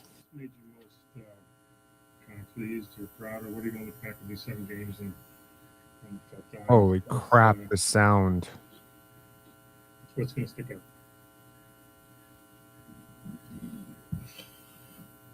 I think how hard we played. Also how hard we played, one, with having a lot of guys that literally had no playoff experience at all. Being down 1 starter, being down 2 starters. Like, guys just came in and gave it their all, and we've always had a next man up mentality, and I think that we always believed that, we could play at this level. Obviously, this loss hurts, but I think it also shows the rest of the league, the rest of the world, what it is we're building here, and that when you see the Toronto Raptors, you're gonna have a dogfight. You mentioned the young guys, and you talked before the series that, there is a learning curve in the playoffs. How quickly did you see them process that, and how impressed were you with kind of the end result of how they looked here in Game 7? Of course, after Game 1, I think everybody kind of settled in. And obviously, moving forward, trying to get back to this point again, that Game 1, I don't think we'll have that, next time. So, just a learning curve for everybody, no matter what. I think that we did what we could. I feel like we could have, obviously been a little better. I think they got way too many rebounds, but you think, regardless, I'm proud of this group, and we're going to keep our heads high. We're going to continue to go back to work in the summer and come back stronger. Do you feel like you opened eyes, turned heads in this series, and what do you think you showed people? What were you hoping to show people? I've been doing this. I've been doing this my whole life. Whether people see it and appreciate it or not, I'm going to continue to be consistent. I'm going to continue to work. And I'm going to continue to try my best to help this team win basketball games. And, I'm always going to try my best to show up every night. You mentioned rebounding. Obviously, in this game, there's a big disparity, but it seems like the last 4 games, yourself, Jamal, any number of guys who aren't typically forwards or bigs, you guys were really handling the cross matches. What changed in this game? Allen wants to go get 19 rebounds. It's tough. That's tough. But, in these games, like tonight it was Allen, the other night it was Schroeder. First couple games it was Strus. When they have that one guy that shows up, it's tough. When that one guy has a big game like that. But like I said, I'm proud of this group and just everything we're able to accomplish. Jay, you're obviously able to get into the paint that well. I was just wondering if you were seeing anything different in the way they were crowding you in the paint, taking away the shot, or contesting the shot, taking away the pass. Oh yeah, for sure, as they should. You know, it was a little more difficult to get in there, especially at the beginning of the game. Things started opening up as the game went along, but yeah, I mean, they brought back Dean Wade into the starting lineup. You know, really good defender. Yeah, I mean, they play well. Obviously, they won the game. They had a big third quarter for sure. But you know, most of the series, you know, felt like we were right there. You know, felt like we had them. And I think that's what's going to hurt, is that we definitely started the game good. We put ourselves in good position. Obviously, they have the guys with the experience. You know, they have guys that have been in Game 7s before over there. But this is a good learning experience for us. This loss is definitely going to hurt. Could have definitely won this game, could have won this series, but we'll learn from this. When you look at the way that you're able to apply rim pressure, the force with which Scotty can attack the basket as well, and create those outside looks so consistently, how important is it for this team to improve that outside shooting so that, you know, when you guys are forced to make that pass, that performance are getting punished? I think in the postseason, for sure, we've been shooting it a lot better. As well as, I think we started to use Scotty differently towards the end of the season. You know, open up more of his playmaking ability because he's obviously just so talented in that regard. But we, you know, as an organization, we know the things that we have to work on, clean up. We're gonna go into this offseason and figure those things out, and come back stronger. Obviously, you don't want to talk about yourself too much. Scotty didn't either, but you mentioned how talented he is, and the usage obviously changed. What was this playoff series for him from your point of view? I think he kind of shut up a lot of talk, you know, and I'm happy he was able to do that, because, I mean, man, that's a winning player, and you know, just because he's not a guy that comes out and tries to get 30 every night does not mean that he's not one of the best basketball players in this league.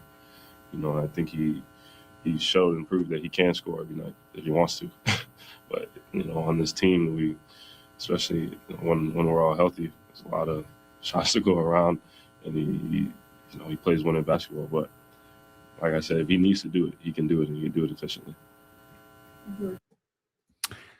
Such a weird concept of, if he needs to do it, he can do it, whatever. Bro, the thing about this team is they have a lot of delusional people that don't know who they are. Okay. Brandon Ingram did not result in great offense for this team. The fact that he was on the team resulted in great offense for a lot of other people.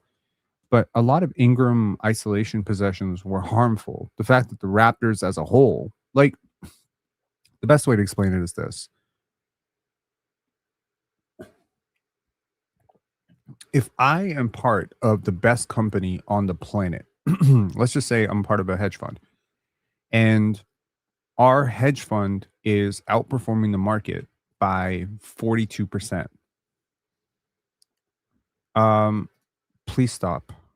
This is ridiculous. Please, just, you're so close to getting banned. There's no need to go one word the whole way through, like, and your words aren't even spelt correctly. Like, just please stop. Like, please do not spam the chat. It's 330 people in here. Just don't spam the chat. Okay. If you're very, very desperate that people need to, you know, listen to you, I say to you what I say to everybody else. Send a super chat like a big boy. So it's possible. LU. Who's L? UL? Me L? Me L? I'm L because you can't spell Darko? Kahoot that. Bro, you are high as a fucking kite right now. Okay. So it's possible for me to be part of the best hedge fund on the planet and be a bad trader, and for it to still be the best hedge fund on the planet. It's perfectly possible. Perfectly possible. It's perfectly possible to be a bad shooter in a great spacing offense. You're just not doing your part. I think the real challenge for the Toronto Raptors, and perhaps also for Scottie Barnes, will be to get people like RJ Barrett and people like Brandon Ingram to understand that Scottie is not a break in case of emergency option for Immanuel Quickley, RJ Barrett, and Brandon Ingram. Because far too many times this season, they looked him off like he was a third fucking option on his own team. It never occurred to them why he was the last player introduced. It never occurred to them that he was probably the most efficient scorer inside the arc. It never occurred to him that he was their best passer all year. It never occurred to them that he was probably their best offensive player in terms of a lifting all tides. Maybe he's not the best isolation scorer. Maybe he's not the best three-point shooter. Okay, cool. But Tyrese Halliburton is not standing at the dunker spot. Jason Kidd doesn't stand at the dunker spot. And what Jack Armstrong said, again, Jack has been a very frequent critic of Scottie, very big denier of Scottie's talents. But even he, when he saw Scottie with the basketball in Orlando, in that Orlando blowout victory, said, this is your Magic Johnson. This is your Cade Cunningham. Well, Cade and the Pistons and every player on the Pistons team knows that Cade is the man. Does Brandon Ingram know who the man is in Toronto? I listened to Brandon Ingram say, your best player needs to score. He's talking about himself. I am listening to this dude right here after taking 25 shots. And by the way, no acceptance. I'm not trying to be rude to RJ Barrett. These dudes really think they're better than Scottie. And that's what bothers me. On a genuine level, it bothers me. They may say nice things about him. They say, oh, well, he's a great defender. He's a great all-around player. He's one of the best players in the league. But they don't understand how much better he is than them. And that, to me, is a problem.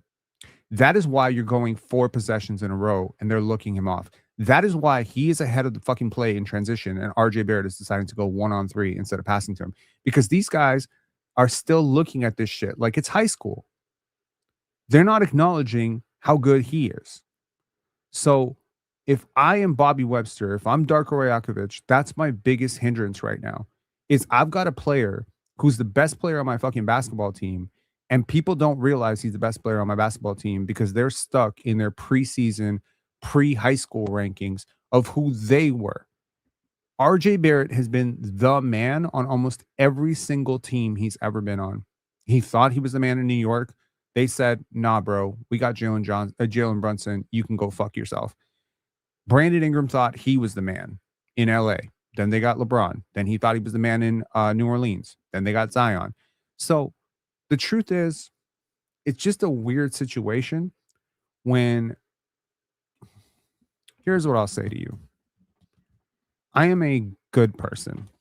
Some people may not agree with that. You can go fuck yourself. I am a good person. I think about things from a considerate perspective. I haven't always, but I try to be considerate of others.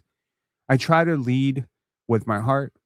When someone fucks me over in a really significant way, my first thought isn't, how do I get even with this person and fuck them over as well? My first thought is, how do I get this person to not do this to me again? Some people might say that as cowardly. I see it as more of, I need to sleep at night.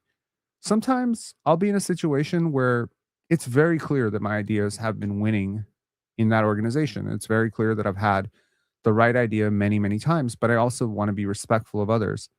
I've had to learn to speak up for myself. I've had to learn that not everyone is looking out for the best interest of the team. Scotty Barnes, my challenge is to you. If you don't take control of your offense, someone will always take it from you. It doesn't matter that ESPN has had you as the best player on this team for 3 straight years. It doesn't matter that Bleacher Report's preseason ranking has you as the best player. It doesn't matter that the whole NBA world has you as the best player on this team. It doesn't matter that every talking head, pundit, whatever is saying you were the best player in this series. What matters is you have 3 players on your own fucking basketball team that think of you as a 3rd or 4th option. That is the problem. That's the real problem. And until you can get out of that, you're going to be stuck here. This is why sometimes really great players are drafted to really bad teams because those really bad teams don't have a franchise player and they don't have to compete. But Victor Wembanyama, Shai Gilgeous-Alexander, and Anthony Edwards don't fight for touches. When they're open, they get the basketball. You think Scottie is a worse offensive player than Victor Wembanyama? Not really. But Wemby gets more touches. Wemby gets more shots. Why? I would argue Scottie is a top 7 passer in the NBA. This postseason, he was one of the top 5 drivers in the NBA. His mid-range talent is unmatched. His physicality is awesome. He's clearly unstoppable or borderline unstoppable. And sometimes the possession might look ugly, but I would argue his handle is probably more secure and probably a lot better right now than Brandon Ingram and RJ Barrett. But these guys are scorers. I think we're at a point right now where Scottie would probably have Cam Thomas walk onto his team and take more shots than him. This has to change. This has to change. Scotty Barnes, you cannot average 18 points per game next year. Cannot have 5 points. Cannot have 8 points. Cannot have 10 points. You are too good a basketball player to have that. And this playoff series shows it. This playoff series shows it. So I am basically at a point right now where I am having a sit down with every single player on this team. And I'm saying, this is Scottie's team, not he's one of the guys. This is Scotty Barnes' team for the rest of your career in Toronto. Are you cool with that or are you not cool with that? Mr. Brandon Ingram, we know you want to be an all-star. You're going to be an all-star on Scotty Barnes' team. RJ Barrett, no, you want to be, a 20-point per game scorer. You're going to feed off of Scotty. And the next time one of you is going to look off Scotty posting up a point guard with a dead seal 2 feet from the basket, and you look him off, you ride in the pine for the rest of your fucking career in Toronto. No. Your best player got to be your best player. But your team got to acknowledge who your best player is. And this is where Scottie is in the same position as he was battling with Max Strus. You are being denied an opportunity that is fairly yours. Are you willing to fight for it? Are you willing to walk into camp next year as big dog and say, yeah, I know you want the ball, you want the ball, you want the ball, you want the ball. It's my fucking team. Give me the basketball. Because until you take it, they will never give it to you. And if you think taking it makes you less of a nice guy, then you are doing your greatest disservice to your own team at this point. Because I can argue that there was one pathway to the Raptors winning this game tonight. Despite all the guys that are out, it was Scottie driving down middle every single time he touched the basketball, forcing collapses and finding shooters. And what happened? Stood in the corner the entire second half, stood in the dunker, trying to conserve energy for defense. This is a failed Game 7 game plan. This is an over-leveraging. Steve Caffrey saying, in all fairness, RJ was supposed to be the number 3 option. RJ bought into a role that was number 3 option. However, when Scotty Barnes is on the team, why does Immanuel Quickley initiate offense when there's so much evidence to suggest that Scotty is a better initiator of offense?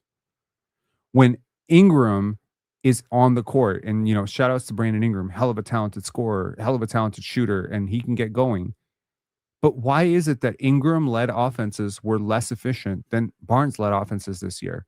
When one was the solo star over the other, why is it that Scotty was more efficient in those touches? Scotty gets everybody going. I don't care if Pascal Siakam is a better scorer than Tyrese Halliburton. He's not getting the ball over Tyrese Halliburton. That's the point. Darko might be slow playing this and waiting for Scotty to take the reins, but bro, Scotty, you got to take the fucking reins, man. This is on you as much as this is on anybody because you're the highest paid player on the team. And if you walk into a locker room and you say, yo, y'all, I've appreciated this fucking egalitarian bullshit where everyone can have their say, but this is my team and I'm running this shit like Magic Johnson out here. Okay, Magic Johnson did not defer to James Worthy. He created for James Worthy. And James Worthy is 100 times better than RJ Barrett. It's frustrating. I know how good Scotty is. I think Darko knows how good Scotty is. But until Scotty knows how good Scotty is, his teammates will not accept how good he is. And you continue to have Immanuel Quickley fucking running point guard because he was paid $32 million to run point guard. This team is delusional. They're delusional. It's stupid. Maybe you need Jakob Poeltl. You know, bro, you've been paid $20 million. Do something.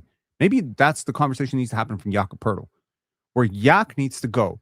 Do y'all remember when we had Rudy Gay here and DeMar was second option and Kyle was the third option, and everyone could see that Kyle needed to have the ball more, but Kyle kept deferring to Rudy Gay because that's Rudy Gay. That's the godfather to my kid. That's Rudy Gay. That's my friend, Rudy Gay. Rudy Gay is the bucket getter. Rudy Gay is the 20-point per game scorer. Rudy Gay is the franchise guy. But Rudy Gay got traded for jack shit. And DeMar and Kyle were just fine. That's the whole point here. The point here is DeMar was never going to take Rudy's spot. The Raptors need to think about this. When they're building out a roster, they need to think about personalities as well. Scotty's happy to allow Ingram to eat. That's how he wants to play basketball. But when it comes down to final play, final stretch, tough stretch, where do we go to get our offense back?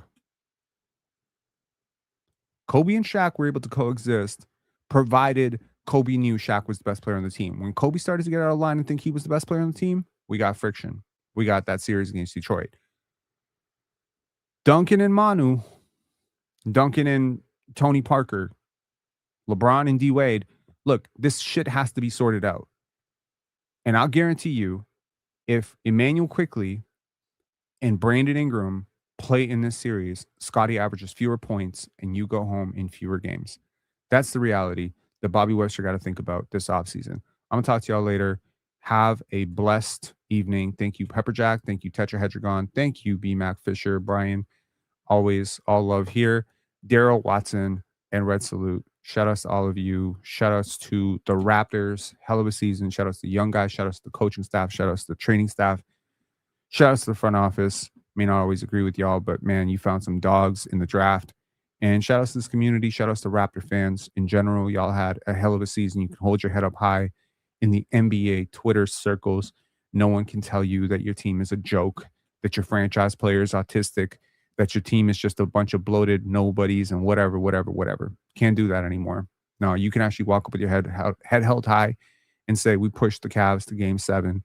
And that right now is the team that is favored to come out of the East. And maybe the Pistons whoop them in 4 and you feel differently. Maybe they beat the Pistons. Now you feel real differently. I'll talk to y'all later. Have a beautiful, beautiful night. Peace, man.